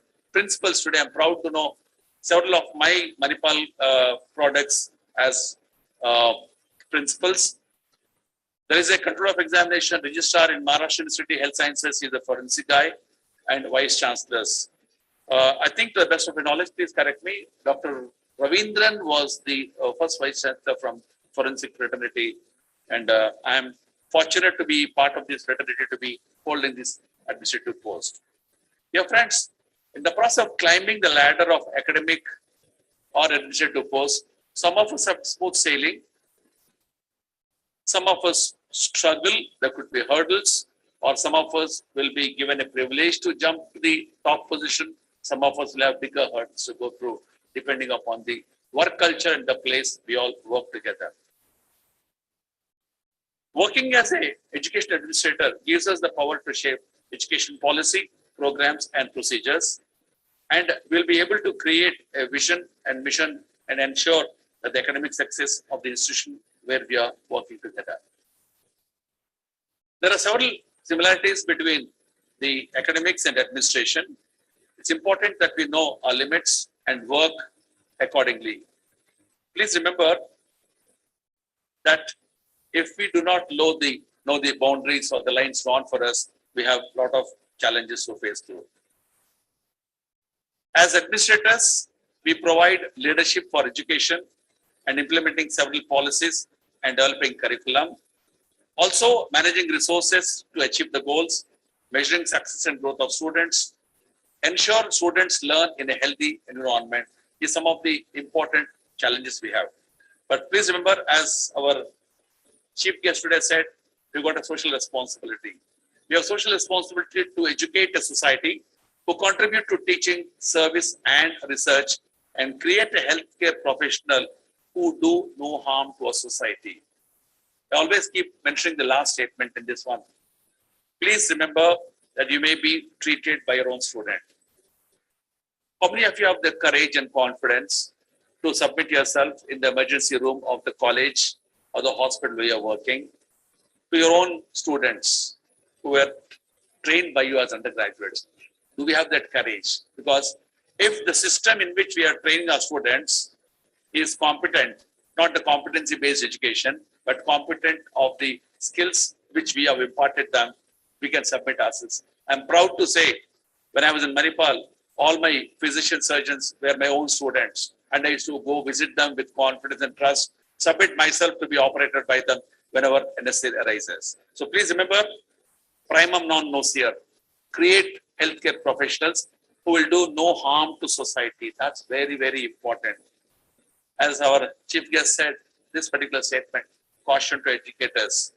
Please remember, education is the most important corruption we are all involving if we do not take care of ourselves. This is a wonderful statement I'd like to share with you. Destroying any nation does not require the use of atomic bombs or the use of long-range missiles. It only requires lowering the quality of education. Lowering the quality of education can provide bad doctors who can kill patients, or building collapses at the hands of bad engineers. Money is lost at the hands of bad economists. Humanity dies at the hands of bad religious scholars, and justice is lost at the hands of such justice. Ultimately, the collapse of education and the collapse of a country because of we people who do not take care of education, because society has empowered us to take care of the education system, and among that, more so, a medical education. Most institutes have academicians as administrators. Pure administrative heads are very uncommon. And please remember, administration also brings adversaries. I'm sure most of my PGs who are here, or some of my colleagues who have worked with me, would be very unhappy those days for having been firm on certain areas. Probably they used to curse me behind me, but not in front of me. But today, what I say is, I do not know whether they like me or not, but one thing is convinced, they do not hate me. I'm very happy for that. Thank you, dear colleagues from Manipal, for making me what I am today. Again, I reiterate that statement.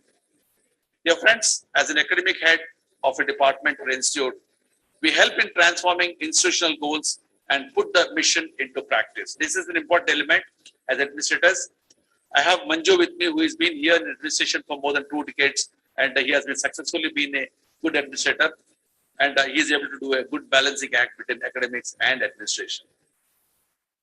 Administration and administrator. Administrator is a person who plans, organizes, and runs an institution, while administration is the process management of an institution.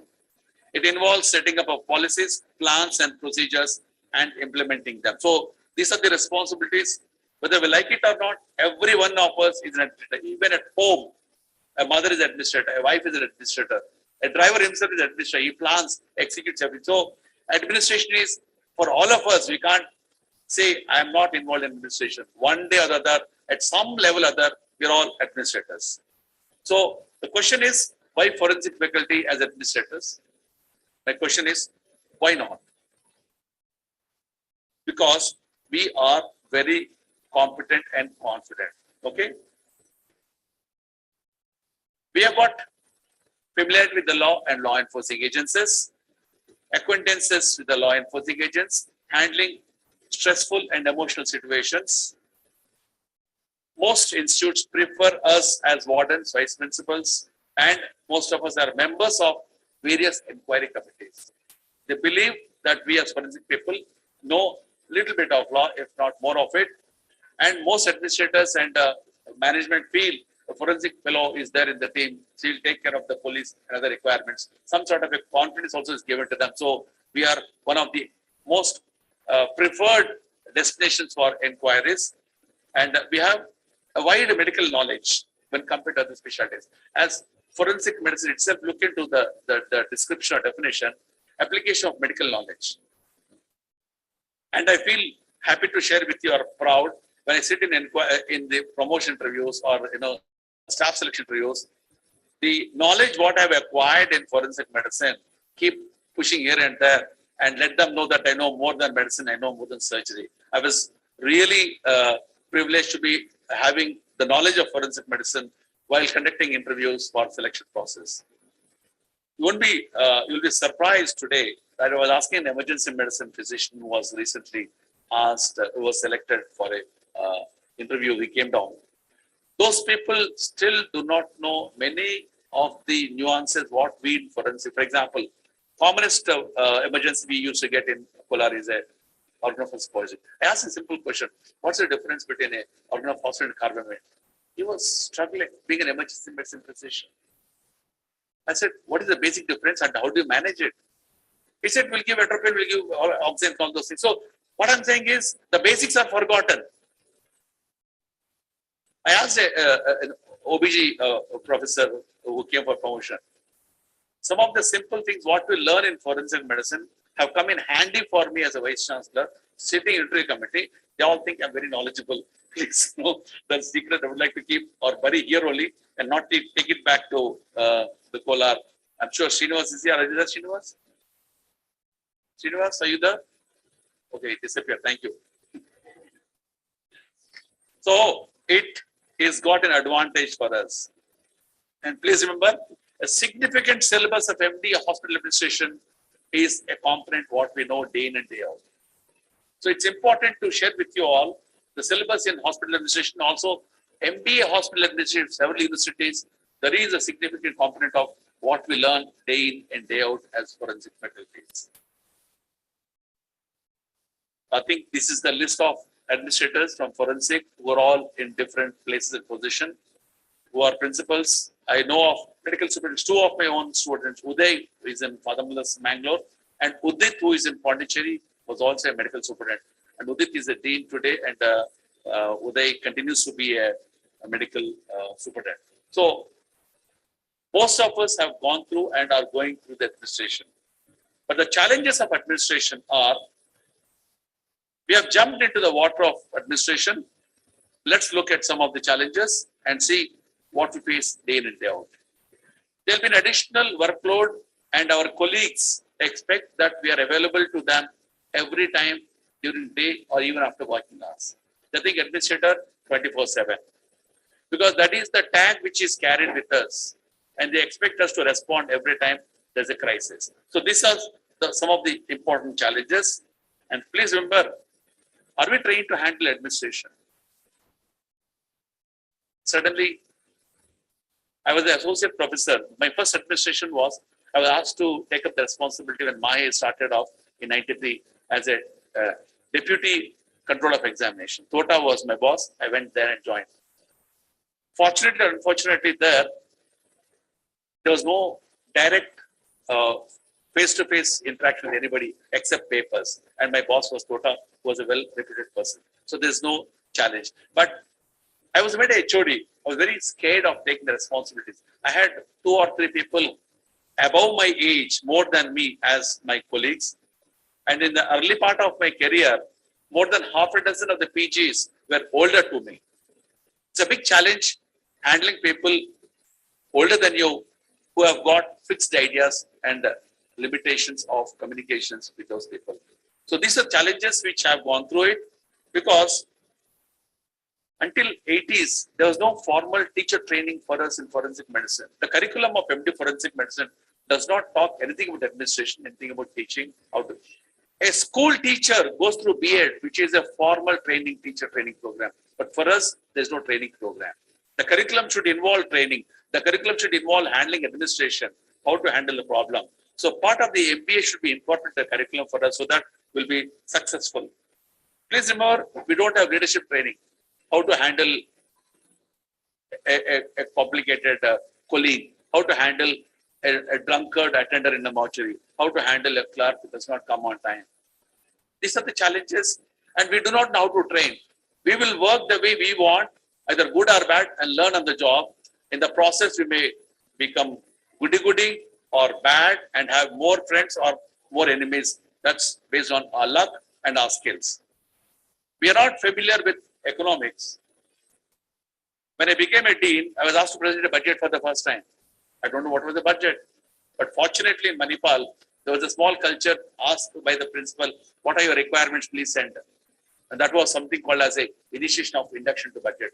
All of us should know a little bit of economics, and having been a vice chancellor now, I have to know every requirement of the department, college, institution, infrastructure, software, IT, you name it, we have to require to know and balance the budget. If I get X amount, how do I spend it?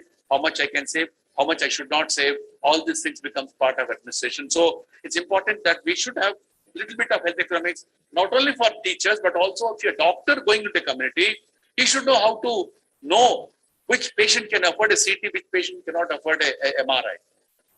They just prescribe coming out of the medical school, irrespective of the ability of the patient to spend money and go into his practice. So please remember, economics is an important component we should incorporate in the communication skills and part of training. There's no idea for us infrastructure. I still remember how many cold chambers you want, which company you want, is there a space? Do we have a vision to build a mortuary 10 years or now 20 years from now, take care? Is there a scope for expansion? Those things will never come into us as assistant professors or associate or even as HODs, because that is not my job. It is the principal's job. It is the manager's job. No, dear friends, department is ours. We should plan and we should have a vision for our department. Please remember, we need to be actively involved in planning, delivering and transformation of health, education and services. And there are several books available for us in case we want to learn, or else probably we can conduct 1 or 2 sessions in such conferences in the days to come. One dedicated session for administration for a period of next few years will make us better administrators as teachers. Please remember, we are dumped into leadership. Some are born great, some achieve it, greatness, and some have greatness thrust upon them. I don't need to mention the political leaders who feel they are great because they belong to A or B category or A or B family. So similar to framing of laws by the legislator and execution, administrators and academicians help in training, framing and executing our education laws. So it's important for us to please get prepared for these sort of requirements. The functions of the administrators, we create plans, make policies, and are expected to provide facilities and solve legal issues. Not only the department, even the college management looks at forensic fellows. Suppose there's a death of a student, call the forensic fellow. There's a ragging, call the forensic fellow. There's some theft, call a forensic fellow. They do not know how much knowledge we have or how much we do not have, but we are part of every team. Please remember, as teachers, we are required to design a curriculum, assess students, conduct research. Research, this is the problem of the deemed universities, not of private medical colleges or government medical colleges. Once you are a professor in a government medical college, you are done and dusted. They are not expecting you to do research. But deemed universities, the challenges of accreditation, which Manju knows very well, and Arun is going through the stress today, and some of my colleagues who are in deemed universities know how difficult it is. Publish or perish is the rule. I know Shankar is struggling and he is able to keep pace with it, but some of my other colleagues are not able to keep pace in research in these deemed universities. So research is an important area which we should not only doing research, they expect us to bring funding from outside agencies, not funding within. You must get extramural grants so that you will have a good survival and sustenance. So let me compliment all my Manipal graduates who have been the top publication people in the country. I think to name some, one was Ritesh, one we have Tanuj here with me, Shankar Bakkana is here with me.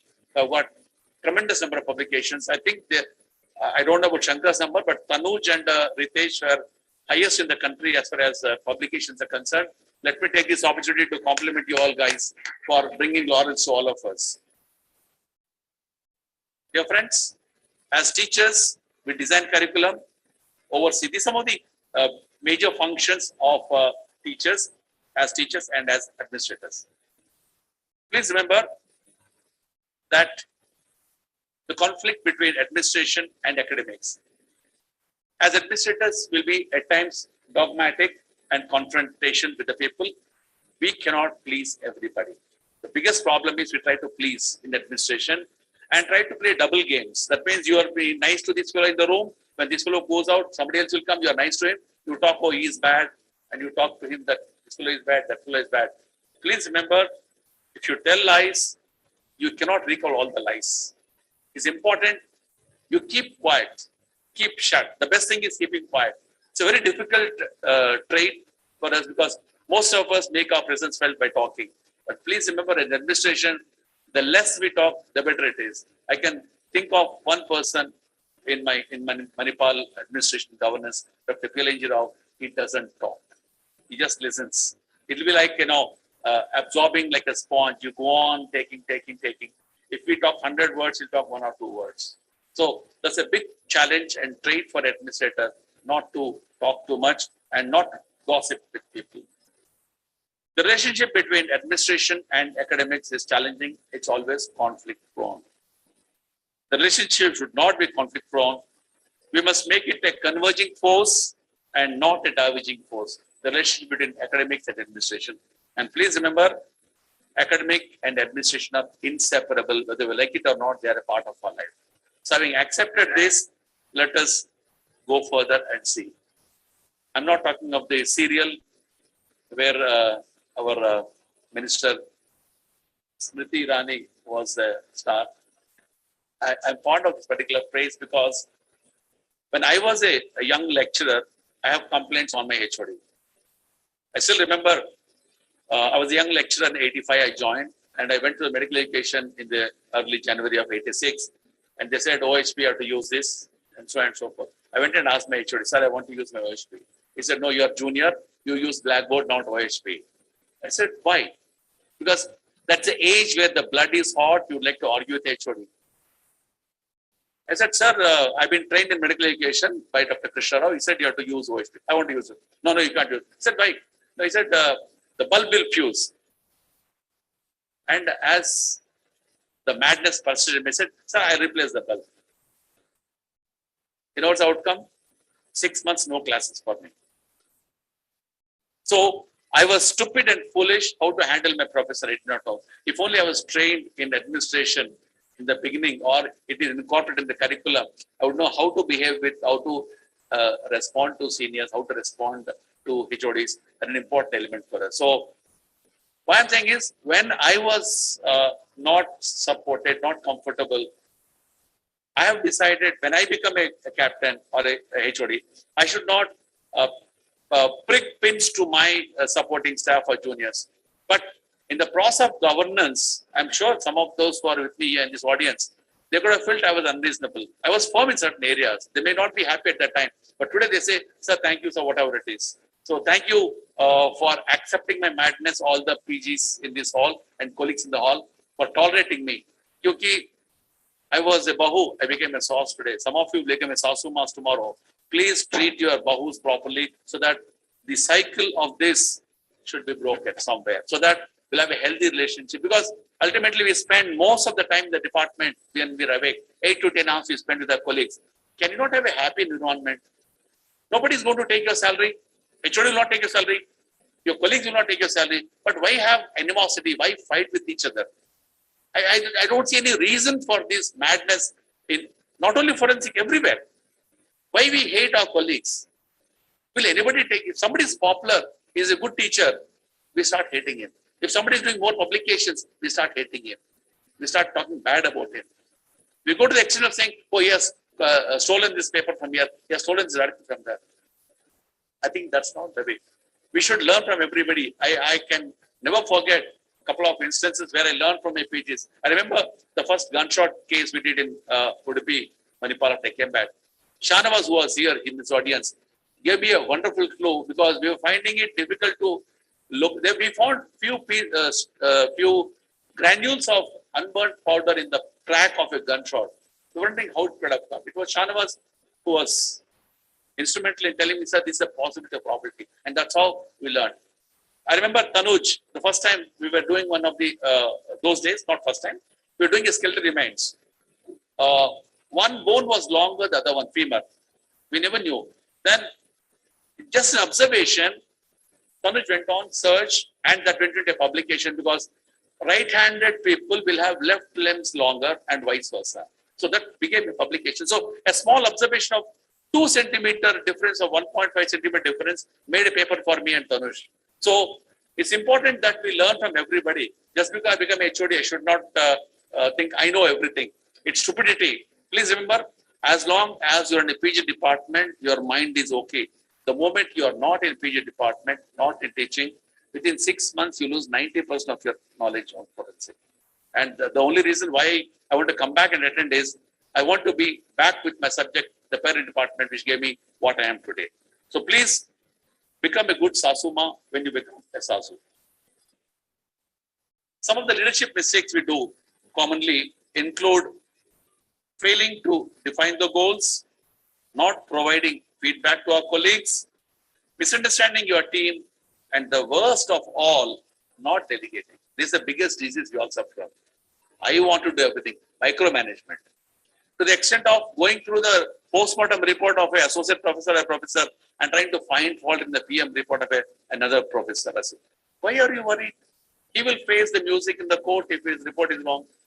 He will get strictures. If you want, suggest, but don't be a micromanagement and get harassment from your colleagues. Tell him if he is willing to act, fine. Otherwise, leave it alone. Please remember, if you do not delegate, it's going to be difficult. Micromanaging HODs will not succeed, nor the principals. Let's come back to the important topic of symbiotic relationship, live and let live. This is a very important policy we should adopt. Dear friends, symbiosis is the art of living together. Let us benefit each other because we are going to don multiple hats as we grow up in the ladder. And we need to schedule our priorities and not to prioritize what's on our schedule. This is important for us. You make 10 things and try to prioritize. No, before you make the list, prioritize what you want to do and then accordingly go on with your jobs. I told you again, I do not know the key to success, but the key to failure is try to please everyone. This is the biggest mistake you have. In the process, you may become bad for the day, bad for the week, bad for the month, bad for the year, but you'll have a peaceful sleep of not doing wrong thing. If you try to please everyone, suppose somebody comes late to work. Suppose somebody doesn't take a class. It's annoying for me because the culture what I got in Manipal was we should not cancel a class, we should not go late to class. In Kolar last month, I was walking to my office 8:30, 8:35. I saw some students blowing around. I said, what happened? The class is cancelled. Who is the teacher? I cannot keep quiet because that's the way we are doing. Dr. Elendra, who was the principal in Manipal, will never tolerate anybody going late to class. Because students are paying money. Government is paying money for you. You have no business to cancel classes. I have to be firm with my PG or a colleague. Why have you taken a class? Most of us will say, you will give some excuse and you are happy with that. I said, no. Give a reason, give a show. I told the last month, give a notice to the person why he has cancelled the class and he is not absent for that day. Because if I am sick, I should tell my colleague, please go take the class, I'm not well. What prevented this person calling and telling? It's important as captains, please be firm. It's okay if you become enemy for some time, but that person, you are teaching him discipline. You are not forgetting. By trying to be goody-goody, oh, don't worry, we'll manage, we'll cancel the class. Students are happy cancelling a class. But please remember, that is not the right thing for us to do. So please don't try to please everyone. It's pertinent that we make an effort to maintain a good balance between administration and academics. Under the guise of administration, most of us dump classes on juniors, PGs. There are several departments where a PG goes, does the autopsy, HOD goes at the end to sign the documents on the police, or some HODs don't even go to the mortuary. Why do that then? Don't do that. Because you say I'm busy with some work, some administration.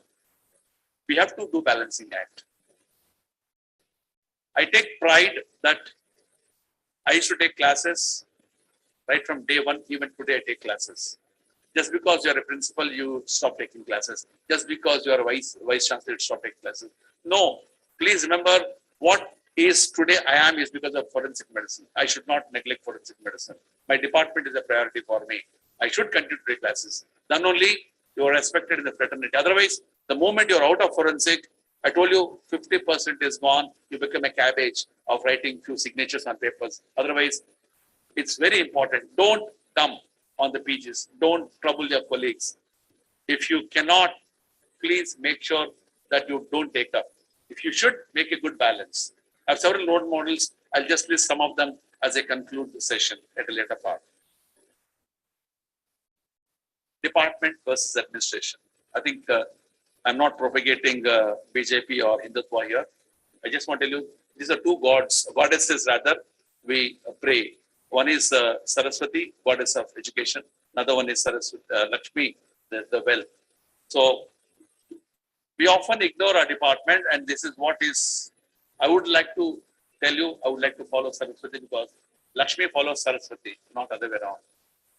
Money cannot bring education, but education can bring money. So please remember, don't neglect. Administrative jobs are not permanent. I underline, administrative jobs are not permanent. Tomorrow, if the management doesn't like me, they say, Pradeep, we don't want you the vice chancellor. I said, thank you. I'll go back and take 2 classes anytime because I'm ready to take classes.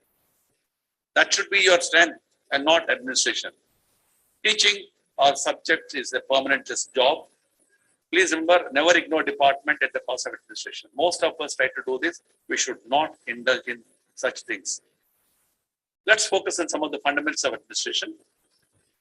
Because to be a successful, both as a teacher and administration, let's look into that. The spine of administration is good leadership. Ultimately, it boils to leadership. So let's look at some of the traits of a reasonable, a good leader so that we can be a good administrator as well as a teacher. Dear friends, are leaders born or bred? Or teachers born or created? What is your perception as teachers now? Is a born teacher or is a created teacher? They are made, I'll tell you, when I joined in Manipal 1980, a lecturer with so much of knowledge, fresh from MD, I was given a class. Within 15 minutes, I walked out of the class. 15, 1-5. I thought I prepared for 1.5 hours, but 15 minutes out of the class.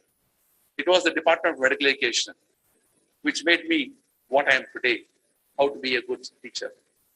So also, leadership is not born, but it is imbibed and bred. Dear friends, the statistics suggest that 70% of leadership is acquired and not inbuilt. So it's important for us that we can learn the art of leadership. Let's look at some of the traits of leadership, some of which could help us become a good captains. Please remember, Sachin Tendulkar was a great cricketer. Was he a great captain? No. Rahul Dravid was the best of the walls in the country, in the world. Was he a good captain? No. Just because I'm a good forensic expert, I need not be a good forensic HOD. I need not be a good principal and so on and so forth.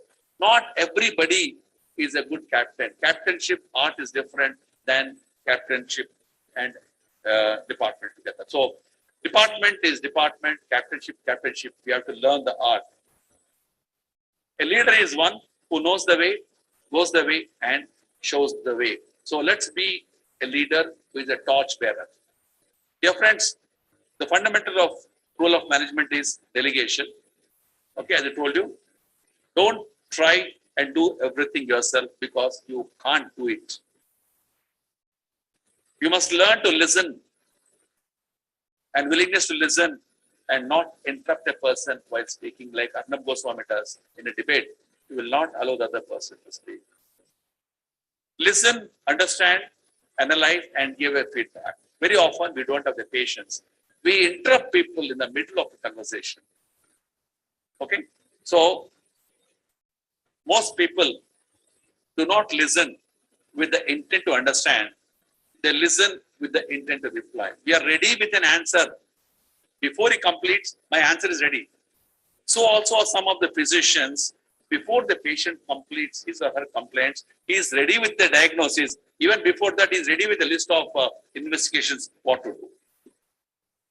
Now, wrong decisions can be fixed. Indecisiveness will damage the institution. Please remember, it's important that we be firm and not rude. Be decisive. You have to take decisions. You can't keep quiet. Keeping quiet is more dangerous than taking decisions. Decisions can go wrong. Out of the 10 decisions you do, 6 or 7 may be good, 2 or 3 may be wrong. I remember of one of my mentors, Dr. Kandaswamy, used to tell, in a war, there are multiple battles. As a strategy, you lose 1 or 2 battles deliberately. You give it to your colleagues, you give it to your PGs. You behave, you lost it. You behave, you lost the argument. Make it as a strategy. I've got 10 battles to win. 2 I'll give it to him, 8 I'll win. But ultimately I'm winning the war. That's what some of the strategies deliberately we may have to lose as a strategy so that you will be a successful captain. Successful leaders place prominence on perseverance. We may debate, discuss, and forget over coffee meetings. Most of the meetings happens in any of the institutions until in the room, heated discussions to have OSPI or no OSPI. I'm sure Jagdish and Harish could have attended umpteen number of meetings in university. Coffee, discuss, OSPI, come out. 1 year, 2 years, 10 years, still no OSPI, no OSPI. Dear friends, OSPI, not now. 1999, I was in Nepal as a HOD for designing curriculum. They were following in examination university. Sri Lanka was doing much before that. Where are we? What is the problem? The problem is we do not want to change. I want the power in my hand to pass our fellow students. So I don't want OSPI. That's the problem. Today, in spite of all these things, we are spoiling the education system. Pass every Gada or a Goda in the university practical examination. How many have the courage to give less marks in practicals and he fails? Not fails. If he's failing, do you give the fail mark? No. We are scared. His father, mother, management ask, why you fail in practicals? It's a holy Bible. You cannot fail anybody there. Today, we are responsible. If it is OSPI, I'm sure my colleagues who are here with me can vote for me. There were failures in forensic medicine practicals also in Manipal. I'm sure nobody will contradict my statement here who are in the audience today. They used to fail. I said, this is what is evidence. You go anywhere, you go to court, sir, he has not done, he has failed, that's it. I'll give more opportunity for training, but I'll not pass somebody. So we have to go to OSPI and OSCE so that we are not accountable, student is accountable. Give him opportunities to train, but passing, failing is our job. So please remember, help to bring reforms in the education system so that we can make better doctors, and that's part of administration. Dear friends, leaders must be visionary and it should be inspiring because vision provides the destination of an organization. You all know this part of the NABH or NAG, whatever it is, vision, mission statement you're doing it. Please remember, we must have a vision. What is that? When you take our HOD, what is your vision? What you want a department to be? I remember two things when I took a HOD. My role model was Tota. He used to do anesthesia ABGAP programs every 2 years, such a popular one in the country. I said, we should do these things. I have successfully did 2 or 3 SIPCOMs on a 2 or 3 year basis, and it became a big success story. I was having a small dream or vision to do those things. Every one of you should have a small vision, what you want your department to be, and try to reach those goals and create an impact. Yes, this is during my period I did it. I'm proud to say we did SIPCOM regularly. We have done Compost regularly, which was the brand. Please create something which will leave an impact for you in the days to come. Oh, this is one of the traits of a teacher, which our chief guests were telling. Honesty is the cornerstone of all success, without which confidence and ability to perform shall cease to exist. It's an expensive gift. Don't expect from cheap people. Honestly, I don't know how to search it, where to get, but this is very difficult. Telling a lie may be easy, but trying to maintain that lie, we cannot remember more things to tell the same lie or cover the same lie. So please remember, being honest is much more easier than being. Selfish leaders want their personal pride, while selfless leaders focus on the mission and accomplish it. I do not know whether the picture is appropriate to the selflessness. You may say he's trying to trap the girl, but the essence is that he is getting wet at the expense of his friend, partner, whatever you want to call it. Because selfishness is something which we have to get out as a leader. Today, if somebody wanted to come to this conference, the HOD should say, I will say you go. That is selflessness. Or next time you say, I will go. That sort of a concern and commitment should be there as a team. So as HOD, I go all the conferences because I am HOD. That is not the right thing. That becomes selfishness. Dear friends, the Harvard Business School data showed 58% stated they would trust a stranger than their boss. This is what is a very scary and terrifying thing. If you don't believe, it's difficult. A team must trust his captain and captain must trust his team because it's a two-way traffic, not a one-way. Trust is built upon ages. Trust takes years to build, seconds to break, and forever to repair. So trust broken once cannot be repaired. So please build a trust and don't break it. So it's upon us to take care of that. Showing empathy and not sympathy. Several people try to sympathy. Sympathy is not the one. Empathy is important. Please remember, settle disagreements with compassion and understanding. Allow people to voice their concerns in a meetings. If we do not allow people to voice their concerns, they will go talk behind us. Let them talk in front of us so they can find a solution. I've seen last couple of years in a meeting, only one person speaks, the chair speaks, and nobody in the audience addresses any challenges because they don't want to ask questions. Why should I become a bad fellow? If I ask questions, Dean will not like me. If I ask questions, MS will not like me. If I ask questions, HOD will not like me. I think that's not the right thing because that's a forum for us. Because as a chairperson, I should provide the opportunity and environment to allow you to ask me questions. Then only you will open up. Otherwise, it won't happen. Integrity is a very rare commodity. It's difficult to define because I don't know how to define specifically, but it's a adherence to moral and ethical principles, soundness of moral character and honesty.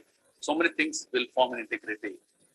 And integrity is important because at workplace, it fosters positive work and promotes strong and resilient teams. It's important for us to have integrity in the team. Integrity is doing the right thing even when it is hard or when no one is looking at it. For me, integrity is punctual to work even if the HOD is not in the department. Integrity is not cheating irrespective of being observed. I would like to tell one or two examples. I was just telling to my colleagues, we had a technician by name Sundaranna. I worked with him for 30 years. Such a fantastic human being. He taught several of the HODs and deans in this audience here. Fantastic person. He was never late, irrespective I'm on leave or not leave. The HOD is there or not, he was always on time. And the second greatest character he had was, the first greatest character is, he has never complained on anybody. Never. A true person with honesty, integrity, and such is their characters. We also had certain people who used to try to cover up. Hey, where are you, man? Sir, I'm down here. I said, I'm down here. Where are you? Sir, I'm coming, sir. So these sort of people, they may tell small lies not to cheat the HOD, but try to cover up certain other commitment which they are involved in. But please remember, department is department. You must have integrity to be punctual and on time. These are some of the types of leaderships, but I would like to request you to look at the last type, the transformational or a democratic leader, a role model who sets high standards, who follows those standards, involves the team and gives credit to the team. A captain should give credit to the team, not take himself. Dear friends, in conclusion, I just want to share with you, in my opinion, we all have the capability to grow, change, and improve. While the debate whether leaders are born or made continues to rage, my lifetime of observation has led me to the conclusion that anyone can become a better leader. So, leadership must accept responsibility, admit mistakes, show up on time, not to shift the blame. When things go wrong, don't blame anybody, take it on you. Be a part of solutions and not a problem. Adopt to changes. True leaders don't create followers, they create more leaders. Don't expect more followers. I would like to list some of the mentors who shaped my life in my journey. One was Dr. Krishna Rao, who taught me the art of teaching. Dr. Tota, who was my first control of examination, the art of problem solving and ability to decide on the spot, problem solving ability. Dr. Ramnarayan, availability and accessibility. He is one person, when he became a dean, his office room was open. The door was never closed. He says, why it's open? People want to come and meet me, I should be available. When he became the Vice Chancellor of Manipal, he followed the same principle. His door was not closed. The door of Vice Chancellor office is open. He says, I should be available and accessible. This is one trait I still follow.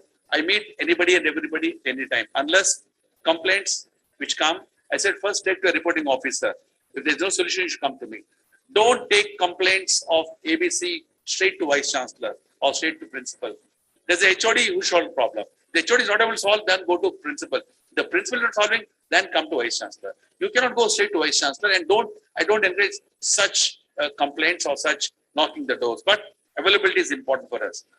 Dr. Gurumada Rao, he taught me what is tolerance and patience. And Dr. Pilinji Rao, the art of listening. And Dr. Balal, the art of governance. So I place on record my deep sense of gratitude for these wonderful people. Dear friends, leaders lead from the front and are part of the team. Please don't be a boss. Thank you so much for your patient hearing.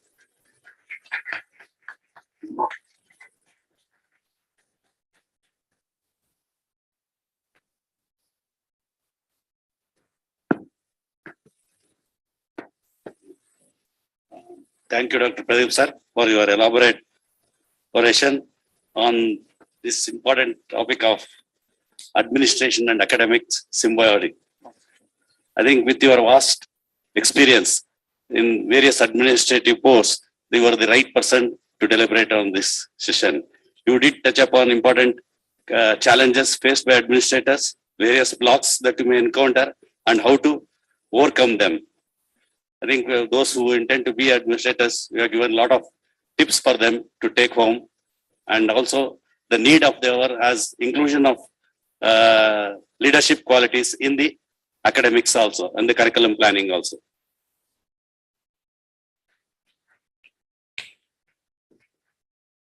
I think we close this session and hand over to the organizers.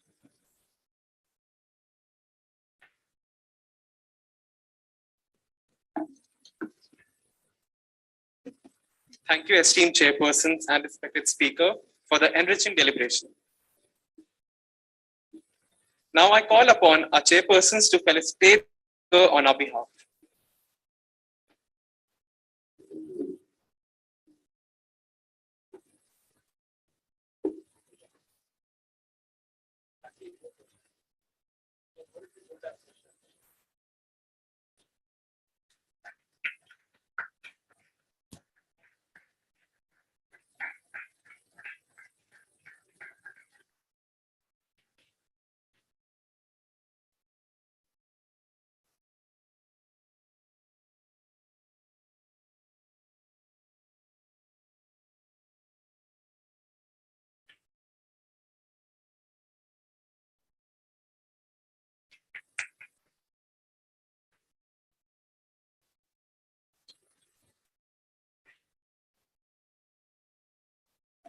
Thank you, sir.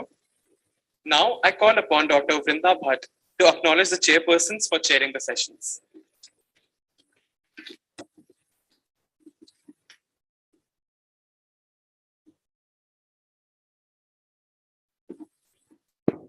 I would like to recollect a small incident because as when I was doing my post-graduation in 89, 88, I think so, I had an opportunity to meet Dr. A.T.S. Sangar because we had come down to Victoria Hospital at that time to meet my HOD, Dr. Chandragoda, because he happened to be the teacher of my HOD, my teacher, Dr. Chandragoda. So we had some small ailment. So I had to take him to Jaideva Hospital, which was at that time situated in Victoria Hospital. Today, the organizers have given me a opportunity to chair a session in his name, Varshan. So I thank the organizers for this.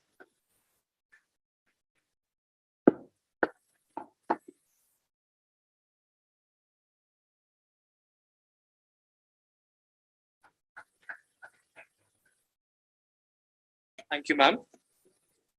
Dear delegates, let us break for tea, which is served in front of the auditorium in the lawn. Kindly do assemble back within 15 minutes for the next session. Before we all break for high tea, I request you all to please submit the PPT in the annex hall. There's also a questionnaire that's been given in the WhatsApp groups. Please kindly fill it in the given break. Also, Malabar Gold and Diamonds is running a lucky withdraw competition outside the auditorium where 3 lucky winners will be selected tomorrow. So kindly please visit this stall. Thank you so much.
I hope all of our esteemed delegates, participants, and faculty are rejuvenated and piqued with interest for our upcoming sessions.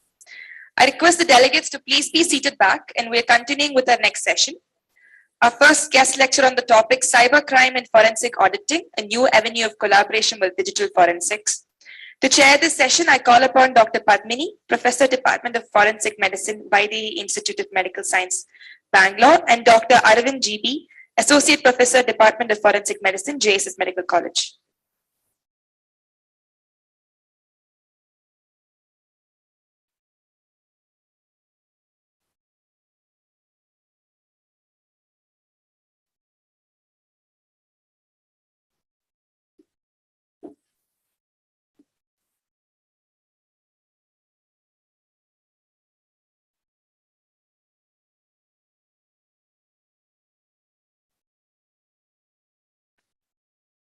We request the chairperson to introduce the speaker. A very warm welcome to all the delegates here.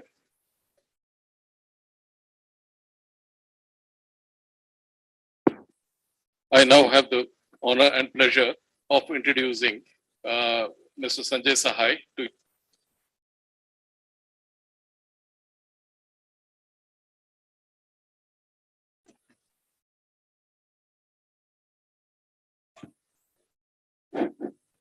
He is the founder director of TechCon Pro Private Limited, Bengaluru. Mr. Sanjay Sahai is a postgraduate from St. Stephen's College, Delhi, and he belongs to the 1989 batch of the IPS, born on Karnataka cadre. He took VRS in March 2020. He has accomplished a high degree of professionalism in a wide and varied professional assignments, and finally got granted and groomed and refined into an officer who has had 360 degrees experience of all policing tasks, simultaneously maintaining keen interest in all staff functions and a passion for usage of appropriate technology in policing at all levels in all fields. Important assignments which he has provided are of immense value to his professional persona. He has worked as a superintendent of police in 3 districts, as Inspector General of Police of Eastern Range, headquartered in Davangere, 2 United Nations missions in Kosovo, Yugoslavia, and Southern Sudan, and headed Karnataka Police Computerization, State Crime Records Bureau, and police communication on 4 occasions. In his task of posting and completed M-Passport in Karnataka and finalized the DPR for Police IT V2. He is the national coordinator for the PPR&D research project on effectiveness of CCTV in law enforcement in 6 cities.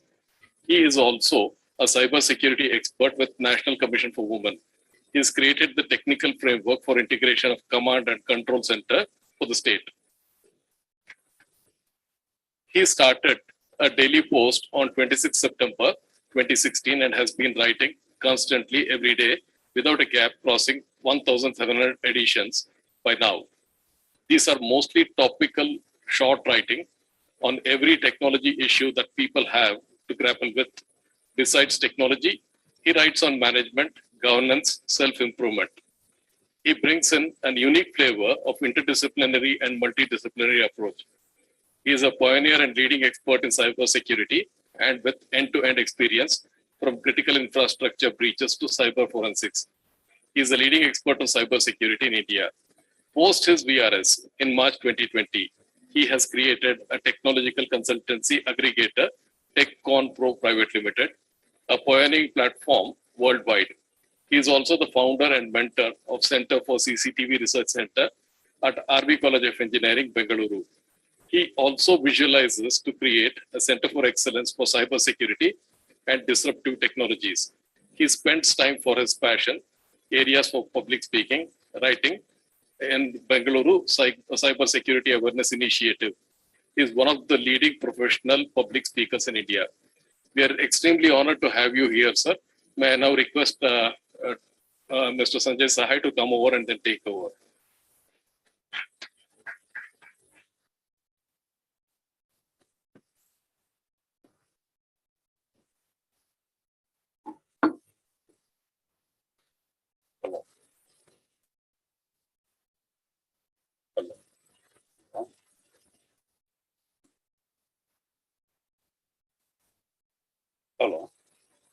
One more.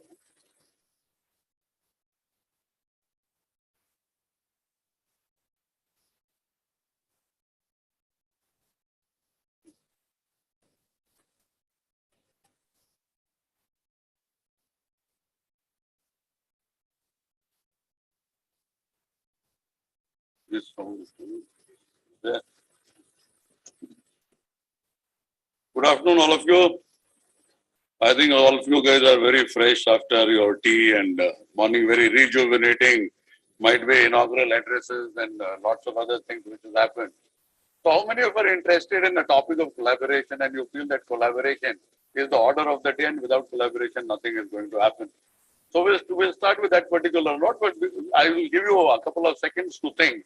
In between, I would thank Dr. Arun, Principal JSS Medical College, JSS Management for having invited me here to deliver a lecture on an interdisciplinary and multidisciplinary topic, which will certainly catch the imagination of the world as we move by, because there's absolutely no other way out.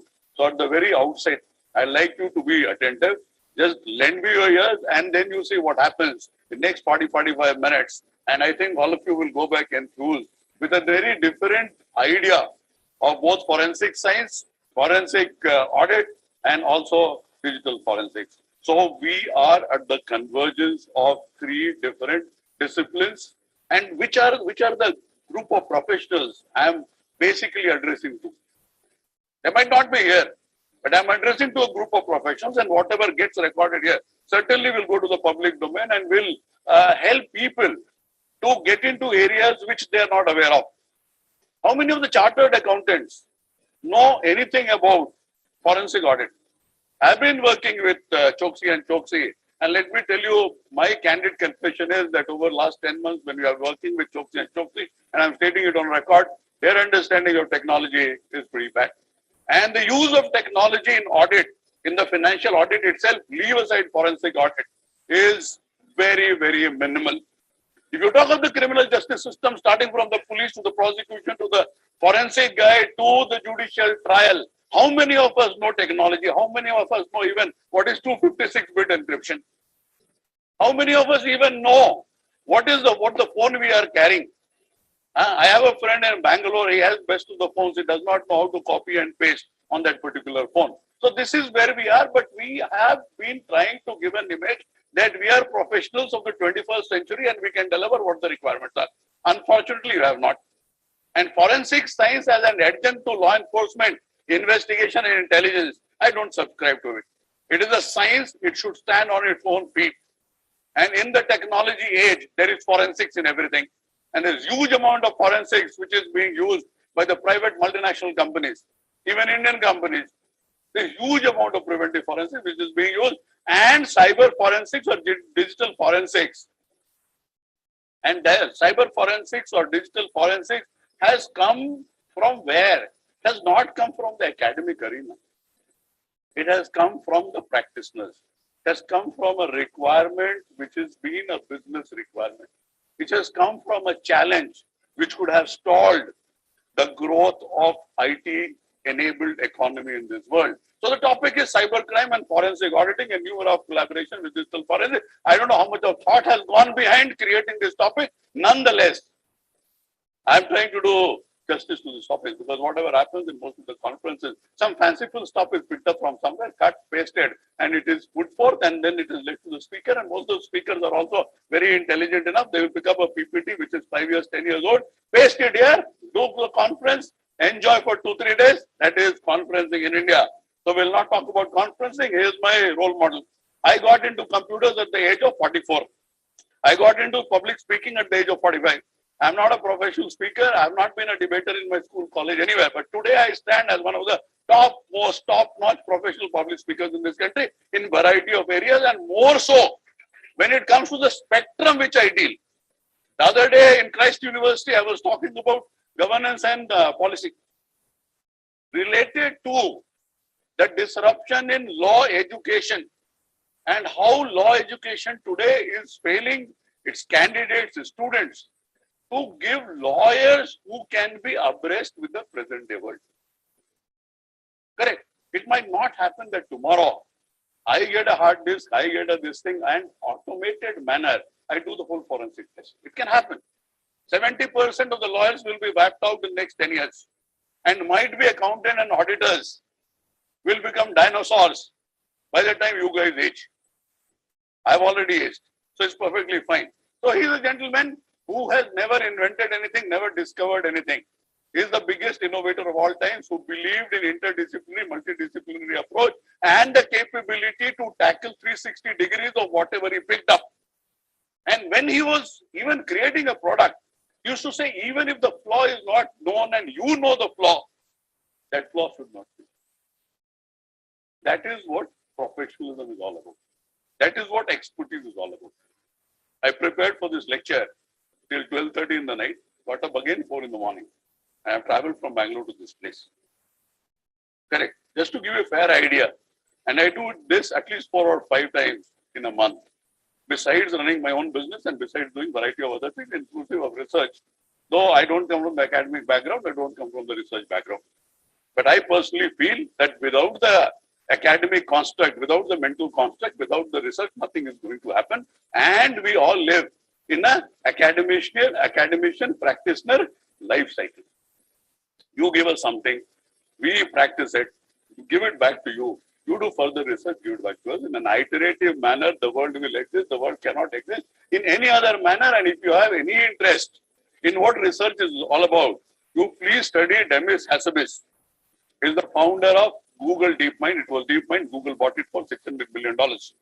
Correct. You go into DeepMind and then you will realize what an academician is. You will realize what a researcher is. What is interdisciplinary, what is multidisciplinary. And a guy called Demis Hassabis, who is a gaming expert to a neuroscience expert to a computer science expert to one of the leading chess players in the world. What one human being can do, and your life should be manifestation of your expertise, your knowledge, your wisdom, your capability, your grit, your determination, your courage, and it cannot be picked up by ISBN numbers and doctoral thesis. Let's be very, very clear. So this is where we are. I got into technology. I was supposed to get into technology because I went to United Nations. And there was no way out. I had to get into technology. I got into technology. And our rest is, as they say, it's history. Otherwise, I'm a postgraduate from St. Stephen's College in Delhi. In history, left maths and science after my 10th standard, after scoring 56 and 64 respectively. Correct. Today I teach at least 5 branches of engineering and variety of other things in science and technology. And today I'm standing in front of you with at least little amount of confidence that I'll be able to share something which is worthwhile for your life, your existence, your professionalism for all times to come. And for me, everything is a product. My lecture, this particular lecture is a product. It should be with you till the time you live. And that is the way I create it. I remember regarding professional public speaking, somebody was telling me an anecdote, or I read that anecdote somewhere regarding Sir Vishwesharaya. So he was 84 years of age. This other guy was 42 years of age. Both of them went somewhere for a lecture or a conference or something of that nature. This 42-year-old guy must be was sleeping in the morning. So 3:30, 3:45, he sees somebody is walking in their room. He found Sir Vishwesharaya. He asked him, sir, you have been giving lectures for the last 30, 40, 50 years. Why are you got up so early and you put all your peta and all that, you are ready and all that. He says that for the audience is the first thing. Whatever I invest in the audience, that they will carry home for the rest of their life. I might be speaking every day, that is a different story altogether. So I might be doing my, say 1365th edition of whatever I speak on variety of topics. But for you, might be most of you, it would be the first time. I want to leave a lasting imprint of knowledge, of wisdom, of education, of research, of iterative learning, of reading, of writing, and variety of other things. I will just think about a topic I write every day. I just think about a topic. Why compulsive writing? You write doctorate because it is a UGC requirement. You write articles because you have to get some ISBN number. If that is scrapped, you don't exist. Why startup? Because there's a startup ecosystem. Somebody is ready to give you money. And you keep comparing, had I been in a job, I would have got this amount of money. In a startup, I'm getting this much more. So this is where we are. We have absolutely no interest. If today, the linkage between education and job is severed, I don't think people will study also. Anyway, this is where I started. This is a 2.5 million lines of coding. This is might be the biggest ERP created in this country. It is the police IT enterprise resource planning software on which the whole of the Karnataka police runs. at 1607 or 1635 locations. And there is one screen in this, we call it as the statement 17, where on one screen you can get 6 lakh cases and it can be drilled down to 2 crore documents. Live, dynamic, real time. So this is where I picked up my technology. TechCon Pro is actually a creation of my victims' experience inside the police for 22 years with IT companies, with consultants, with OEMs and everybody. And as forensic scientists, if you have a fair idea, I presume in the DNA fingerprinting part also, and certainly in cyber forensics and creation of cyber forensic infrastructure, how much of products have we created?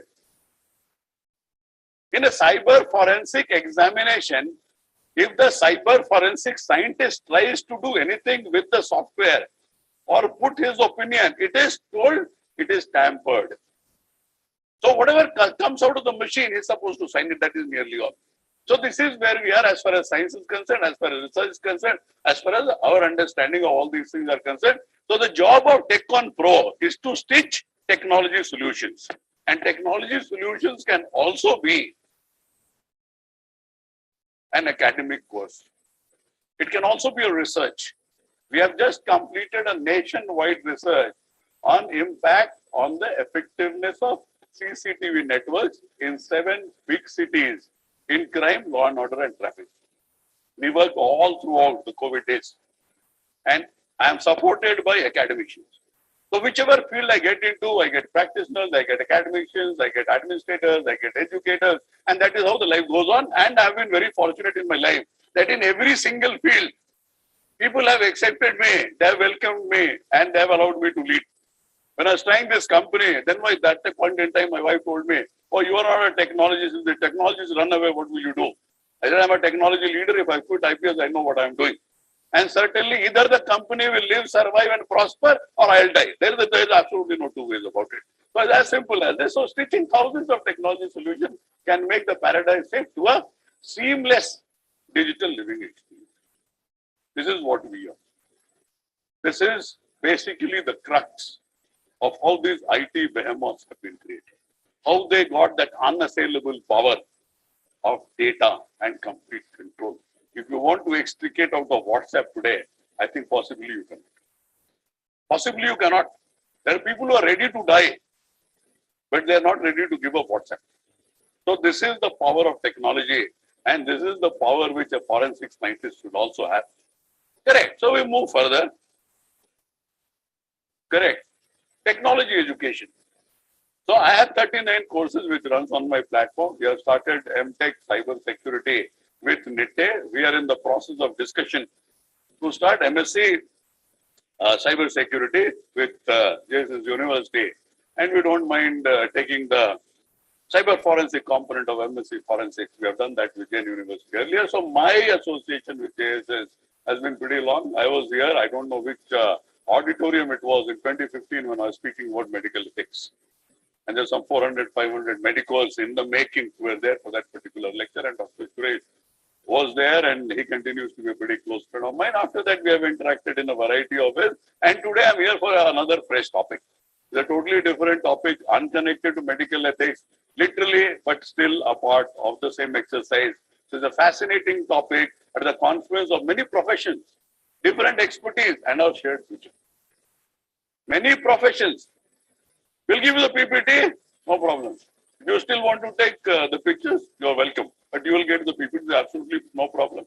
There is no issue. Everything, whatever I create, is meant for the public domain. If you want, you can visit my website, Saya's Daily Post, and you will get 2,251 posts till yesterday, starting from 26th of September 2016 on every single day. So this is where we are.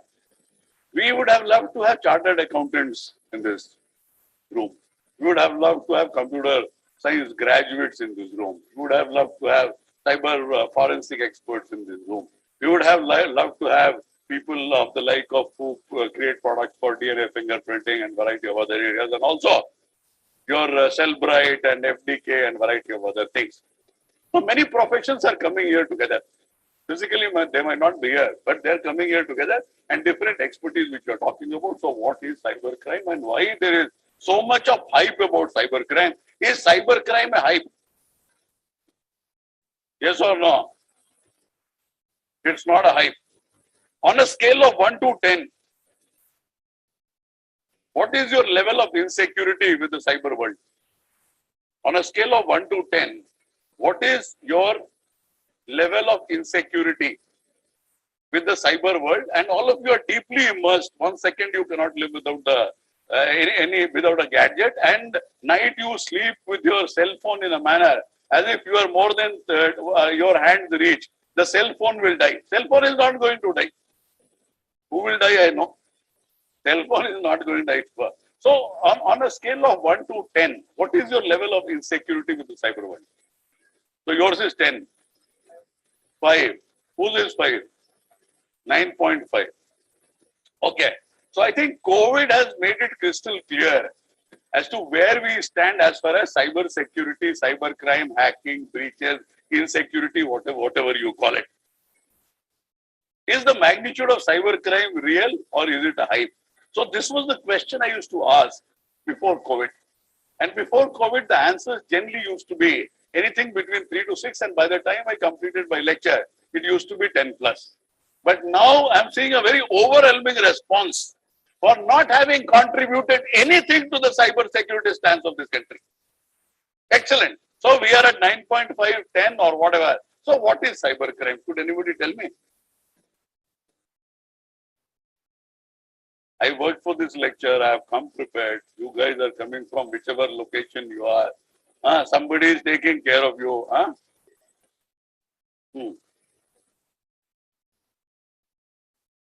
Anybody else? The digital format, platform, collaboration, all that. I don't think that's a language which we should get into. Anyway, so this is where we are, and this is what precisely it means. And I'll not go to define this particular thing because I have better things to share with you as we move further. But suffice to say, anything connected with computer, digital, cyber world, communication, telecommunication, 5G, 6G, cloud, literally anything and everything which impacts your life, impacts businesses, impacts government, impacts intelligence agencies. 2016 presidential election, US was supposed to be supposedly hacked. Correct. Brexit. There was an infiltration into the Brexit in a variety of ways, of which a very small inkling you can get from what we call as the social dilemma documentary. If you want to see, you can see the social dilemma documentary. So we're getting into the financial aspect of the cyber crime. This is just only for your reference. It is not for my reference. And to keep you on the right track, I have PPTs only that you keep attracted to some screen and all that, because you people are completely immersed in the digital medium. Without screen, you feel that there is absolutely nothing. I can live without a screen. There is absolutely no problem. So this is where we are. 2.1 trillion by 2019. We are in 2022. I think the whole world economy today is at the mercy of 25 big hackers. It is nearly all.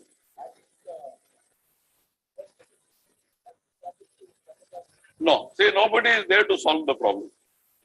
Everybody is there to make money. So it's as simple as this. And McAfee is neither solving the problem nor creating the problem. It wants to maintain its business. And if all the antiviruses, there was a research done in 2013 on the antiviruses. If all the antiviruses were put together against the viruses available, they were able to tackle only 3 to 5% of the viruses in 2013. If translated into a human being's immunity, you will die between 3 to 5 hours. If your immunity level is 3 to 5%, your death is imminent. And if you live, you will live truncated, debilitated, or whatever you call in your medical language. I have absolutely no idea. Correct. So this is, it goes on. Now the beautiful part of the whole story is that when you take up any crime, and all of you know that we try to connect the crime to the criminal, right? So that is what everybody is trying to do in different ways in the criminal justice system, whether it is the investigating agency, whether the prosecuting agency, whether the forensic scientist, whether it is the judiciary. So everybody is trying to do. So when we are able to connect and we get the evidence, then we say, okay, the case is detected. But what happens in the case of a cyber crime? What happens in the case of cybercrime, which is radically different from our understanding of criminal cases? What is the difference? So the day the case is known to you that this hack happened, this breach happened, you declare it as detected. Because you are convinced of the fact that you will not be able to go any further. I was instrumental in the creation of the first cybercrime police station in this country, I think in the year 2001 or 2002. The first conviction we got in that police station was 2013, 2014 or something. And today also might be the conviction in cybercrime cases in this country. Wouldn't be more than 200, 300 or something of that nature. In that also, large number of those convictions have happened for IPC cases. Correct. So we move further. So this, all of you are aware of. I don't think there is anything to elaborate on these things, and this applies as much to the physical world, to the cyber world, to digital forensics, to literally anything which is done in forensics. As long as we remain adjunct to the law enforcement and the investigating agencies, if you are literally opening free wire, then you can deliver a variety of other things. You can also be a tool to monitor systemic health of a digital system, which is being done. If there is aberrant behavior, I think you are able to make out. Our website was hacked in 2015 by Pakistan. Correct. When it was hacked, we finally realized that there was infiltration breach in that system. Even earlier, we were not able to make out. But if you are able to monitor it at level, at a forensic level, you will certainly be able to make out. And big data allows you that capability to create patterns, trajectories which are different, human behavior which is different. So all those things can be done. Whether you are using modern day technologies to do your job, to what level, and whether we are able to connect. If there are 5 exhibits in some cases, we get independent of each other. Do we connect those exhibits? There are variety of other things. My own understanding is we leave large number of cases either unresolved or resolved in a very truncated manner. Either unresolved or resolved in a very truncated manner. And everybody is happy to be a part of that big wheel, a cog in that big wheel, which will not deliver and system will take care of you that you have not delivered. Then they say it is a systemic failure. So we go ahead from cyber terrorism to malware, it goes on and on, backdoor, spyware, and currently you have virus, all these things you are pretty familiar with, internet fraud. I think internet itself is a fraud. Where is the question of internet fraud? When people like our Twitter boss, he says that 10% or 25% or 30% of the Twitter accounts are bot created, bot maintained, and bot reciprocated and bot responses. What does it mean? How much of the digital world is safe? How much of the digital world where you get, see, who creates data in the digital world? Huh? Who creates data? Huh? Who creates?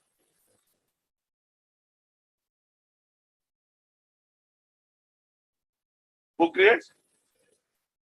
You create data. Who makes money?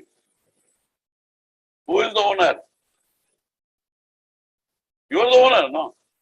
Right. Can you tell me how much of data you have where? Have you ever tried to find out? And what is data? If I strip you on the dark net, your physical existence will be wiped out today. Open challenge, guarantee. None of you would be knowing what a dark net is properly or would have never gone into a dark net. But today, if I strip you on the dark net, it will come out in the open internet, and from there it will come to your public life and your public imagination, and you will be jacked from there. So today, the digital footprint and your digital persona is your main persona. Let us be very, very clear about it. And your physical persona is an adjunct to it. If you have any difference of opinion, you can certainly challenge me at any point in time. Correct. It's only because of the challenge I speak with this level of vehemence and authority. Because those people, when I started my professional public speaking career, they used to say that they would challenge me. And medical fraternity, my biggest challenge came from Shimoga. When I tried to deliver a lecture on medical ethics, and they said, who is this guy who will deliver a lecture on medical ethics? And we don't have time. And we practiced till 8:30. I said, we will start the lecture at 8:30. There's absolutely no problem. When you are wedded to knowledge, there's nothing is a problem. We started the lecture at 8:30, to cut the long story short. That lecture went on for 2 hours.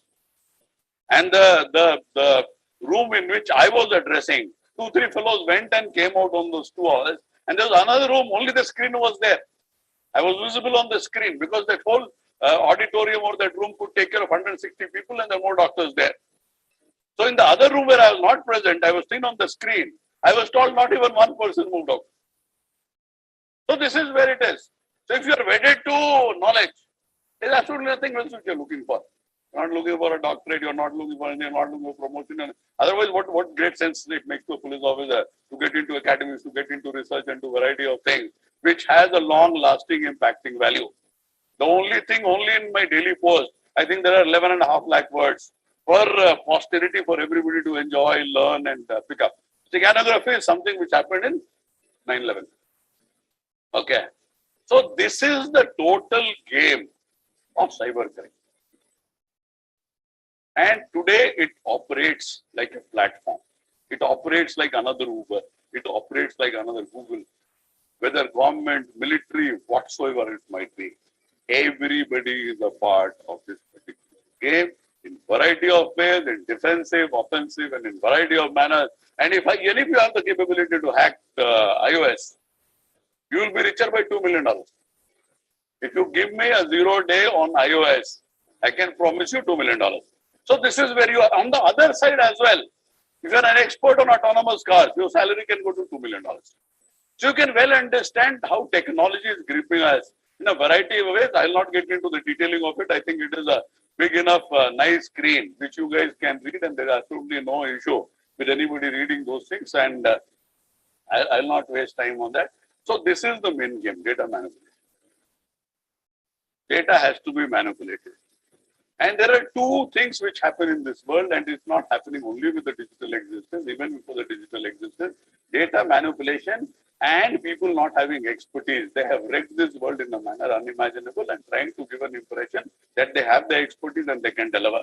But when you put on the job, you realize they neither have the expertise nor can they deliver. So they don't have grit, courage, or determination. They don't have perseverance. So the human qualities and the expertise, so both go missing. So this is giving you a small collage of whatever has happened last 8-10 years, which has wrecked the world in a manner unimaginable. And one of it is Bank of Bangladesh. I don't think it is here on this, where they were able to swindle $92 million.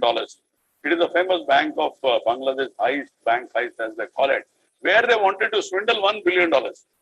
But unfortunately, because of some name with 23A or 23E, the way our astrologers say, you instead of 1A, you put 2A or 3 or something. So that got saved. So this is the problem. This is the main problem. In cyber breach, 80% is this guy's problem. In any new technology to come in, any adoption of technology, this is the problem. Because you say, boss, my 9 to 5 is done. 9 to 5 cannot take you anywhere. The age of the 9 to 5 is over. Your skill has to be evaluated, validated, tested every single day. Otherwise, you cease to exist. It's very simple like this. So I have done a doctorate, so I know everything. Very strange. If you have so much love for academics, I think people can do a doctorate every year. Could have done 25 doctorates. But why that only one doctorate with the UGC wants? Why nothing more than that? And who talks about this? You go to any institution, they say everybody is bright. I was talking to one of the colleges, they said, our rank is 173. I think your rank was 73 10 years back. How did you reach 173? Correct. Not to support or to give a clean chit to NIRF. That NIRF is a great validating agency. I'm not telling you that. But on that same, whatever is the framework, on that you come from, say, 73 to 173 in 10 years, and you say that all my students are getting employed, and we are doing a commendable job. Yeah, if I can put all the academicians to test, I will see whether they fare off better or your postgraduate students fare better. It's open game. Correct. So from the cybercrime, we come to financial audit, right? So what was the topic? I don't think any of you remember the topic by now. What was the topic? Speak aloud. I don't want professors to stand up in my class. No. Yes. Correct.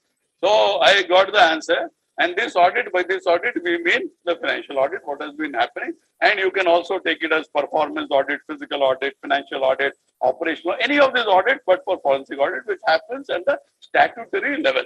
So any audit which has happened so far has been statutory audit, which basically gives you an impression that you are on a safe wicket and there is no non-compliance happening. It is what we call as a checklist audit, and there will be auditors coming to your institution, or you will be inviting auditors to your institution because you don't have a choice. And finally, they will give you a report as they used to give for Satyam or for variety of other things. And whatever happened, it happened. Okay. So the audit so far, how has been the audit so far? How many of us understand audit? How many of us understand? Because everybody needs to understand. Just before I entered into this hall, people were talking about that academicians, they don't like to do admin, and admin is something. If you don't do admin, who will do the admin? Somebody will come and he will manipulate your admin. And then you say, we are exploited. You don't want to do the admin. Somebody else is doing the admin. He or she will do in the manner he or she feels like. And then you say, we are getting exploited. If you don't want to take responsibility and you claim to be exploited, then I don't think there is any savior. So far, statutory audit and tax audit, in variety of ways and in variety of means, have brought us to a level where it is known as the checklist audit. I have headed audit for nearly 2 years in Karnataka State Police. The audit report of internal audit, the audit report of Karnataka AG, and the audit report of any third-party audit. All the three are radically different, depending on their relationship with the department, depending on their relationship with people, and also depending on their capability. People who come for IT audit, they have a 3-month certification course. The auditor having a 3-month certification course, and he is able to understand IT, God only can save. I could understand the bare basic essentials of IT in nearly 7-8 years. And 22 years down the line, I still feel I hardly know anything about IT. So this is where you are. So statutory audit, tax audit, and advantage, this one will not get into any of this, skewed audit. So you have a pole, no, you when you're constructing a house. So your architect will tell you or your civil contractor will tell you, sir, this pole has got skewed, which means it's not straight, it is not of the right strength, there's a variety of issues with that. So that is the nature of audit. So which we have undertaken. A process to be undergone. So the whole game is that we have to undergo a process, that process happened, and that is the end of the story. So this financial audit primarily forced us into an economic financial distress, into a situation where forensic audit was the only way out, at least in cases where there are massive frauds, manipulation, misappropriation, and things of that nature. And that is how forensic audit came into the picture, and it gained legal status by the Companies Act Amendment of 2013, where the auditors, the management, the responsibility was fixed on them as well. And in cases, if I'm not mistaken, with more than 50 crores of manipulation, fraud, and likely criminal intent, should go for forensic audit. Per fourth, it has to go for forensic audit. A forensic audit cannot be replaced by the routine audit, statutory audit, but the failure of audit is the reason for the rise of forensic. So this is where we are, and we come to forensic audit. How much of forensic audit makes sense to our forensic scientists? I have absolutely no idea. And the whole game is that you come with a defense for everything which knowingly you commit out of ignorance or of vested interest. So people's expectation is zero defense. And the auditors say not in scope or isolated exception. So it goes on. How the fraud happens? The fraud happens in this manner. So there is a pressure, financial and emotional force pushing you forward, ability to execute a plan without being caught, and personal justification for dishonest intentions. You know of this Bharat Pay. It was Bharat Pay only, right? You know of Bharat Pay. So Bharat Pay's founder, his wife, he started with swindling around 5 crores and ended up with 50, creating shell companies. So if the fence eats the crop, then who will save the crop? The problem is, there is a very renowned chartered accountant by name Saurabh Mukherjee, and openly he has been saying for last 10 years that 85% of the promoters in this country are not clean. If that is the case of Indian businesses, Correct. So that is one part of the story. What we are not. We'll come to it. Go ahead. We will let not get to the revolutionary mode. We're just giving you a blueprint of what it is. And activism you can get into. I'll give you enough of fuel for activism. So currently I'm in the academic mode. Otherwise I'll talk to you with a different tone and tenor, and we will see what is to be done. So this is where it is. This is how fraud is committed.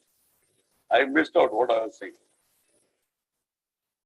So they created shell companies and the money was swindled there.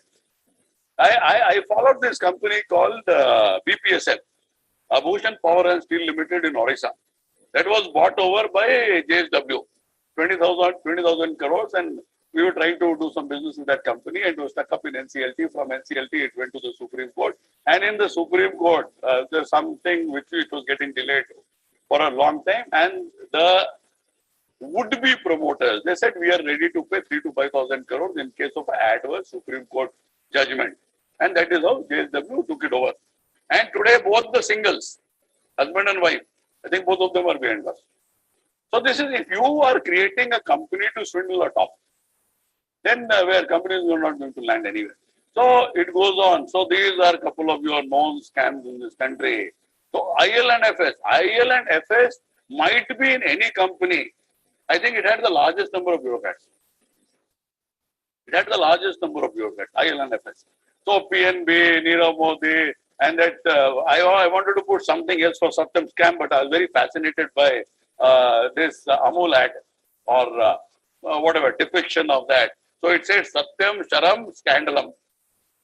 Correct. So I was very fascinated. I tried my level best not to put it. Then again, I was supposed to, no, let's put something which at least will put a smile on the participant's face or my audience's face. So this is where we are. And non-performing assets or a non-performing system. We talk about a non-performing asset. Where does the non-performing asset come? Non-performing asset is a festering wound which has not been created in a day. It has taken years, it has taken decades to create that system and to practice and perfect that system where this fellow, inclusive of everybody in that financial ecosystem, have been either directly or indirectly, tacitly or knowingly or getting gains out of it and moving ahead. So, economy which has say 9 lakh crores of in a total, what is the total money in circulation in India? Anybody? No guess. Anybody else? How much was it when demonetization happened? Correct. It was 16 lakh crores, but for I think 14,000 crores, everything came back to the government treasury. Okay. So today, I think it is somewhere in the range of 25, 26 lakh crores. Instead of currency coming down, or the physical currency coming down, it has increased. What is the auditor's role? Auditor is playing a game on whose behalf? Of the shareholders of whom? Government is nobody in the picture there. Correct. This is a government company that is refers to. It is between the company and between the auditors. And how come our big 4 auditors globally are able to escape or not get tainted in any scam? Whether it's KPMG, PwC, Deloitte or whatever. So I'm just leaving you with open questions, whether we are wedded to this sort of an economy, whether we are wedded to this sort of a system. And the most interesting and fascinating part is, leave aside any economic enterprise. I think 2 or 3 years back, in the month of January, Supreme Court gave a directive that all NGOs in this country will file their audit reports by 31st of March that year. And for whatever little has leaked in the public domain, I don't think there are even 10% NGOs who have filed their audit. I'm just trying to give you the muck which we are in and the Indian DNA or carrying sewage water in our veins and talking big and very, very lofty and high-flying stuff, starting from Ramayana to God knows what all place. So this is the auditor's role. Have they brought us here? The open question. I'm not anybody to answer. But you can think of yourself whether the auditors have brought us here or they have not brought us here. Is forensic audit the answer? Whether forensic audit is the answer or forensic audit is not the answer. Somehow your last thing is getting cut on this screen. I think there's some syncing sort of an issue. Otherwise, it should not come because it's right there correctly on this screen. So anyway, so forensic audit, why forensic audit? What does it entail? What is the issue? Why are we coming with a new system of audit? Why do we need forensic audit? Is there a requirement of forensic audit? Yes or no? Why? Everyday audit is being done.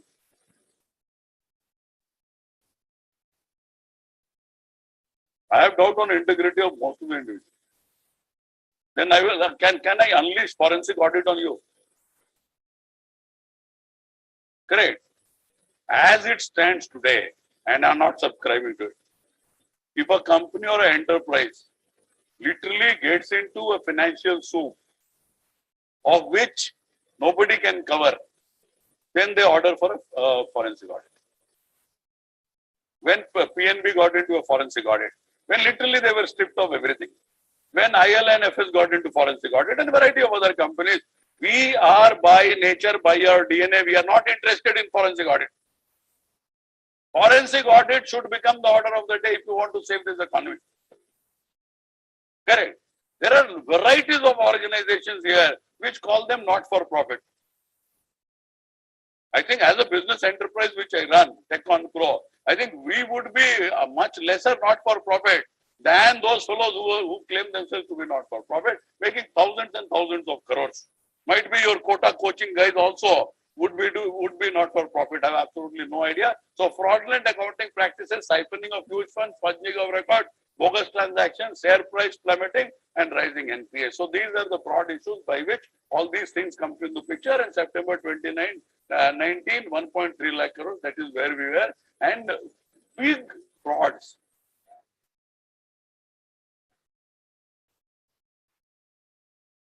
Yeah.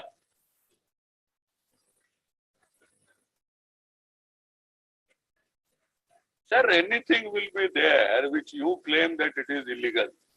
Correct. In 16 lakh crores on or whatever was the declared amount. Whatever was illegal shouldn't have come back. No. Not fake. Just don't get into that. You are saying 16 lakh crores. You are getting back 15 lakh and 85,000 crores. So how do you explain it is left to you? Whether it is illegal, smuggler, counterfeit, then you have taken counterfeit. Correct. If you have taken counterfeit, then where has the original gone? See, there are a variety of things. We cannot get into that. All suffice to say that if I am claiming that 50% of the economy is black, right? So in 16 lakh crores, because we have all the machinery in this country to know how much of money is in circulation, every single rupee is accounted for. Then 8 lakhs only should come, no? Correct. Or people have so much of faith in this system that they can keep shoving in black money. Correct. And nothing will happen to them. Correct. How much of the UPI transactions today are tracked? Tell me how many of UPI transactions. Must they say they're doing every transaction? No, I'm not saying anything. How much of it is tracked? And you tell me one person who has been caught because of UPI transactions. Correct. Anyway, we go ahead. No, I missed that. Okay. So 50 lakh crores, 50 crores and more, it is becoming more and more. And first of all, 398 such cases compared to 328 a year back. So most of this is only to give you a fair idea and an indication of the trajectory which we are taking. And what is the complex world we intend to navigate. Now, these are the three things which is primarily happening. So customer fraud, accounting, financial statements, accounting manipulation, forensic or accounting versus forensic audit. What is forensic accounting? What is the difference between the two? If you people don't answer, I think the next choice I have is to ask the Vice Chancellor of JSS SNT. And I'll tell them that you guys did not answer, so I'm asking you this question and I hope I'll get an answer. I've also addressed around 45-50 Vice Chancellors in the UGC conference. So I'm perfectly fine, I can ask them. So I don't have a degree to defend, so it's perfectly all right. Okay. So forensic accounting primarily covers areas where all this is happening daily, no? It is happening every day. You're reading newspapers, every day you're seeing full WhatsApp, you're seeing Google. It is a new area. I started only 3 days back. I didn't know what forensic audit is. I have absolutely no idea. That when did you get the notice for this conference? 2 weeks back. I got the topic with clarity only 3 days back. Forensic is not my area. Audit is not my area. Correct. So we will not get into that. There are 1001 ways of saying that I am not accepting that I am not prepared. You should have prepared for this. Correct. So forensic accounting primarily means when the enterprise is under attack. So customer has defrauded, there is some relationship with vendor, some contract. So that is forensic accounting.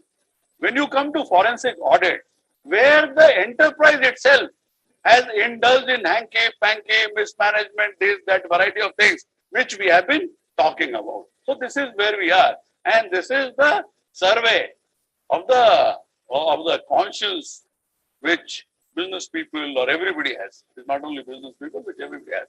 77% of board directors, senior managers could justify unethical behavior to help business survive, while 1 in 5 would deliberately misstate a company's financial performance. 1 in 5, 20%. This is on record. And these respondents are also prepared to act unethically to improve their remuneration rather than compared to their colleagues, with 2 in 5 willing to do that. You would have heard of that Evergrande story. China, real estate company. When the company was literally going down the drain, this fellow was getting more and more dividend, and by the time company collapsed, I think they've been able to recover in some manner. This fellow is worth, I think, $9 or $11 billion. That is the CEO and promoter of the company. So if the company promoters themselves are not interested, so it is the amended Act of 2013 which brings forensic auditing to the fore. It gives some amount of accountability to the auditors, to the management, and also paves the way of an audit committee which can hire professionals to conduct forensic audit. And it also paved the way for creation of a serious fraud investigation office. First time in this country under the control of MCA. So this is the real purpose of forensic audit. And you can read it for yourself. I'll take half a minute or 15-20 seconds of break. I'll have a sip of water. Till that time, you can read this.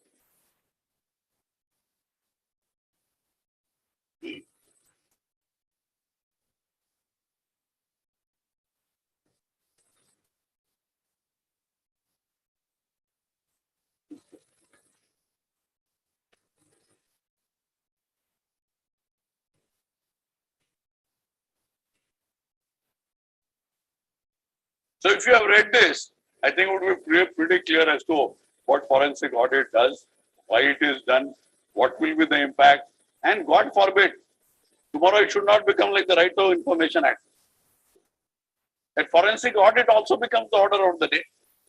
India as a system and Indians as what do you say, as a breed, we have the capability to change any emergency measure into a level of routinization that it becomes worse than the routinized thing which it was supposed to replace. Correct. So you have read this. I'll not get into this. So data is at the center of our economic universe, and digital is the medium. So whatever you do, you cannot get rid of this, and it is what we intend to tackle. And it is where your digital forensics is coming into the picture.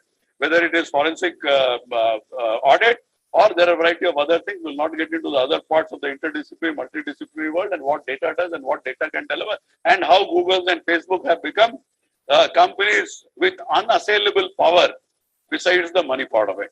Okay, so this is where we are, and domain and data with tech tools. Unraveling it would be the killer. So this is the core issue. So your domain and technology with the tools will help you to create, to deliver.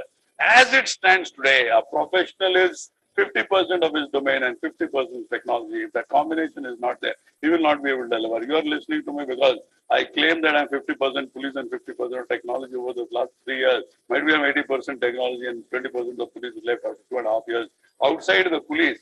But without technology, you will not be able to deliver. And by technology does not mean what you did 30 years back. When in National Police Academy, we used to play that dark room and all that for our photography and things of that nature. It is technology of the day. There are a large number of people in the Indian bureaucracy who come from the IIT, all that fold, but having come there in 10, 20 years, I don't think there's anything left of technology there. And a large number of IITians who come to me and take my advice, and I keep guiding them because they have lost the sheen of whatever they studied at whatever point in time. So we go ahead. So in the technology age, there is forensics in everything. So this is where you have a life chance. So there is forensics everywhere, and there is forensics which you can call as the preventive forensics also. So data is the core of all our modern day company operations, and intelligence and evidence will come out of it. It cannot come from anywhere because data, that particular medium, that particular tool will only be able to unravel the patterns, the flaws, the misappropriation, the duplication. It will only come out of data, and anybody who has expertise in that particular area, if he does not know what the tools are all about, he will not be able to reach the real, he will not be able to get beneath the skin. And there will be some professional, some your forensic scientist or your digital forensic, they will give you whatever they give you, you'll have to be satisfied with that. In technology, there is a very simple game. There is something called input control, there is something called output control. Input control and output control should be with honor. The job of the technologist is only to do the processing. So I'm an investigator. I know my input control, I know my output control. Your job as a forensic scientist is to do whatever is there in between. So if you are getting something done from somewhere, so you control the input, you control the output. If you are not able to control input and output, which has nothing to do with technology, it has to do with your functional capability, your expertise, and your domain knowledge, you will not be able to deliver. So let me tell you with all candid authority, which I carry, 98% of transactions are digital. So from where will the stuff come from? It has nothing to do with cybercrime. It has nothing to do with forensic audit. Our life is completely immersed in digital technology today, and every single footprint of ours. They say that I think 65 likes on Facebook. They can tell you your personality, this many likes, this, and say 250 likes. They'll be able to tell you much better than your parents and your wife. So this is where it stands. And you please watch this movie called The Social Dilemma. You will realize as to where we are. So this is the whole story. So big data is a revolution that will transform how we live, work, and think and thrive. So today I give you, somebody is doing audit, and I give 5 GB of data, 10 GB of data. Can he manually do anything? Correct. If your system, there is nobody who can write a script. It is just like what you're writing English earlier. Now that script, if you don't write the script, you don't move further. So it's as simple as this. Audit, unfortunately, is still mainly a manual game. Unfortunately, it is a manual game. Collaboration with digital forensics is a necessity, is not a choice. You don't have a choice. You have to do that in whichever field you are there. So digital forensics is the underlying platform for literally anything and everything. Even if something happens to your mobile phone, where do you go? That is what you're doing digital forensics. You're doing mobile forensics on that. What came, what happened, keylogger is there, this thing is there, that thing is there. So that is where this is the only way it can happen. There's absolutely no other choice. And standards and business logic. So standards and business logic will lead to standardization. It will lead to uniformity. It will lead to a capability which you and me understand as objective, empirical, which can be validated as a scientist, as a forensic scientist, and anybody who believes in objectivity. Preventive forensics is our future. If you really want to do well, whatever your 80%, 70% component you keep, whatever you're doing, 20% should go into the preventive side of whatever forensic discipline which you are practicing, and that will only give you the honor and capability. Might be I was doing only 5% or 2% of whatever additional work by public speaking or writing, and today might be. That is giving the courage and the capability, and also the capability to create a private limited company which will hopefully stand even beyond my lifetime in build control mechanism. So this is what is digital forensics. I'll not explain because you people come a forensic background, and this part you know very well. If you leave aside the digital forensic, digital part of it, I think rest is all known to you. If you remove the digital there and you remove the mobile devices and computer crime, I think rest of it is known to you. And this is what we actually do, get into computer system. And currently we have reached the level where it is the cloud. So once you have reached the cloud, the nature of forensic which is required in one single case is so humongous that it becomes just unimaginable. So mobile forensics is a different game, hard disk forensics is a different game, cloud forensics is a different game, network security is a different game, and if you get into social media, I think that itself is a different game altogether. So this is what digital forensic teaches you. And this is what you need to know. If I picked up computers because I was doing police IT and I had to do literally everything which a IT enterprise does. And from there, that capability went on adding and into cyber security, into literally any and every area of technology, which I indulge in very comfortably without any issue. So this is what it will provide to you. And as you move further, the digital forensic needs knowledge, usage, comfort, delivery, availability, and affordable cost. How much of you have, how much you don't have. So that is left to your imagination. I'll not get into any further detailing.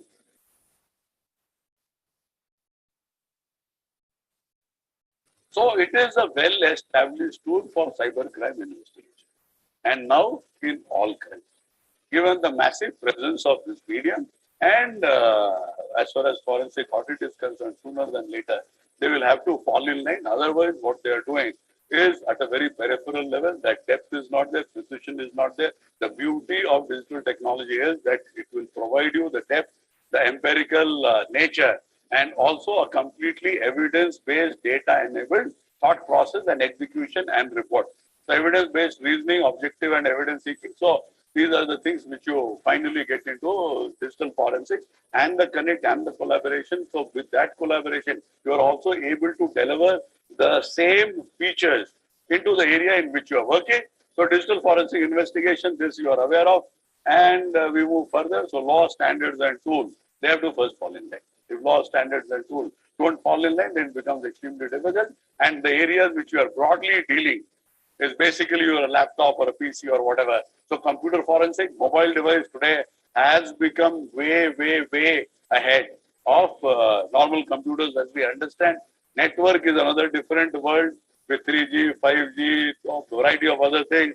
Then we get into database. Database is one area which is completely unattended, and until you understand the framework of a database and how database operates and how the relational database management system happens. So it becomes very difficult for any professional to understand as to what is happening. And then we have the IoT forensics, and currently cloud is changing the nature of the game. What can you do? Who will it help? So it will help everybody. It's as simple as this. It will help you, me, anybody who is a professional in any area whatsoever will need digital forensics. And if he or she is not a professional also, that person will also require, and I have got requests from housewives to train them in digital forensics. So this is where we are, because they want to remain safe with whatever they have. Who doesn't need digital forensics is the question the other way around. So cyber crime and forensic auditing, a new venue of collaboration with digital forensics. How far can they go without this collaboration? The question is, how far? Question is the other way around. How far can they go without this collaboration? So it is a steeplechase for them. It is a three-legged race for them.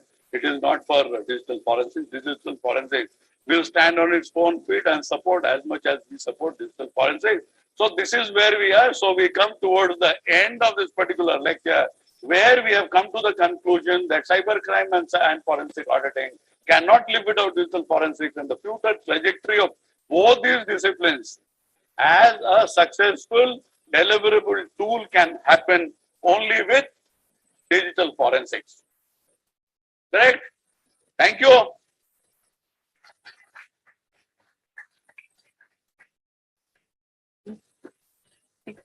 Wow, it was a captivating lecture. I thank Mr. Sanjay Sahay sir for giving this. It is an eye-opener for many on cybercrime and auditing collaboration with digital forensics. And it's no wonder that he's also known as technology evangelist in this field. And thank you for making us aware of the works and the scope of the subject, and also magnitude of cybercrime. So I've seen the movie The Accountant, portrayed by Ben Affleck. I have been in awe of the scope that this subject provides. And I think sir has ignited the flame of learning. And I thank the organizers for giving the opportunity to chair this session. And I'm handing it over to the organizers. Thank you.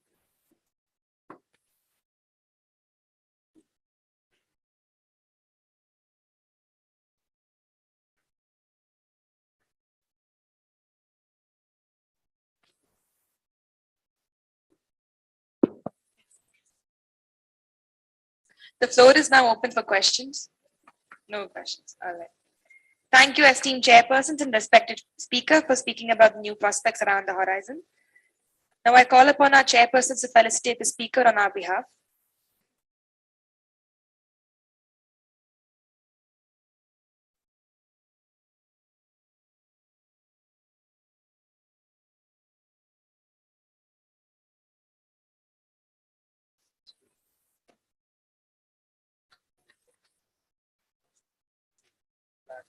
Black or white?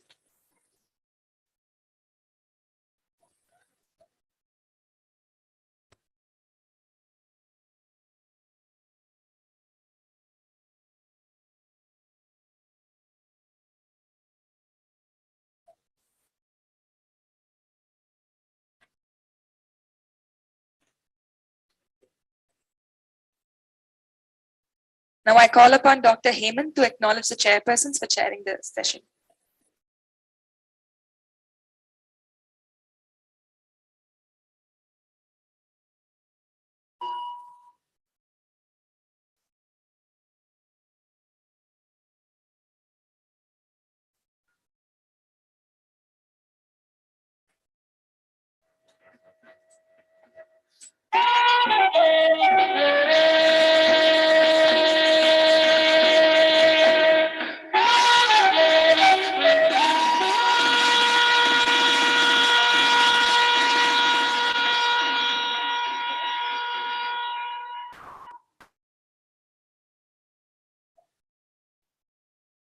Thank you, sir.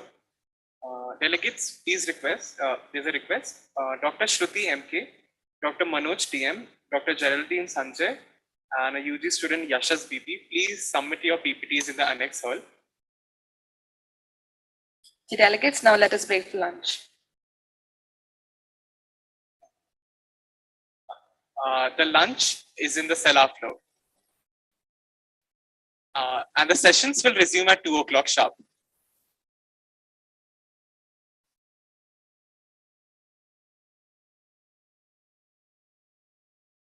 Alex will die.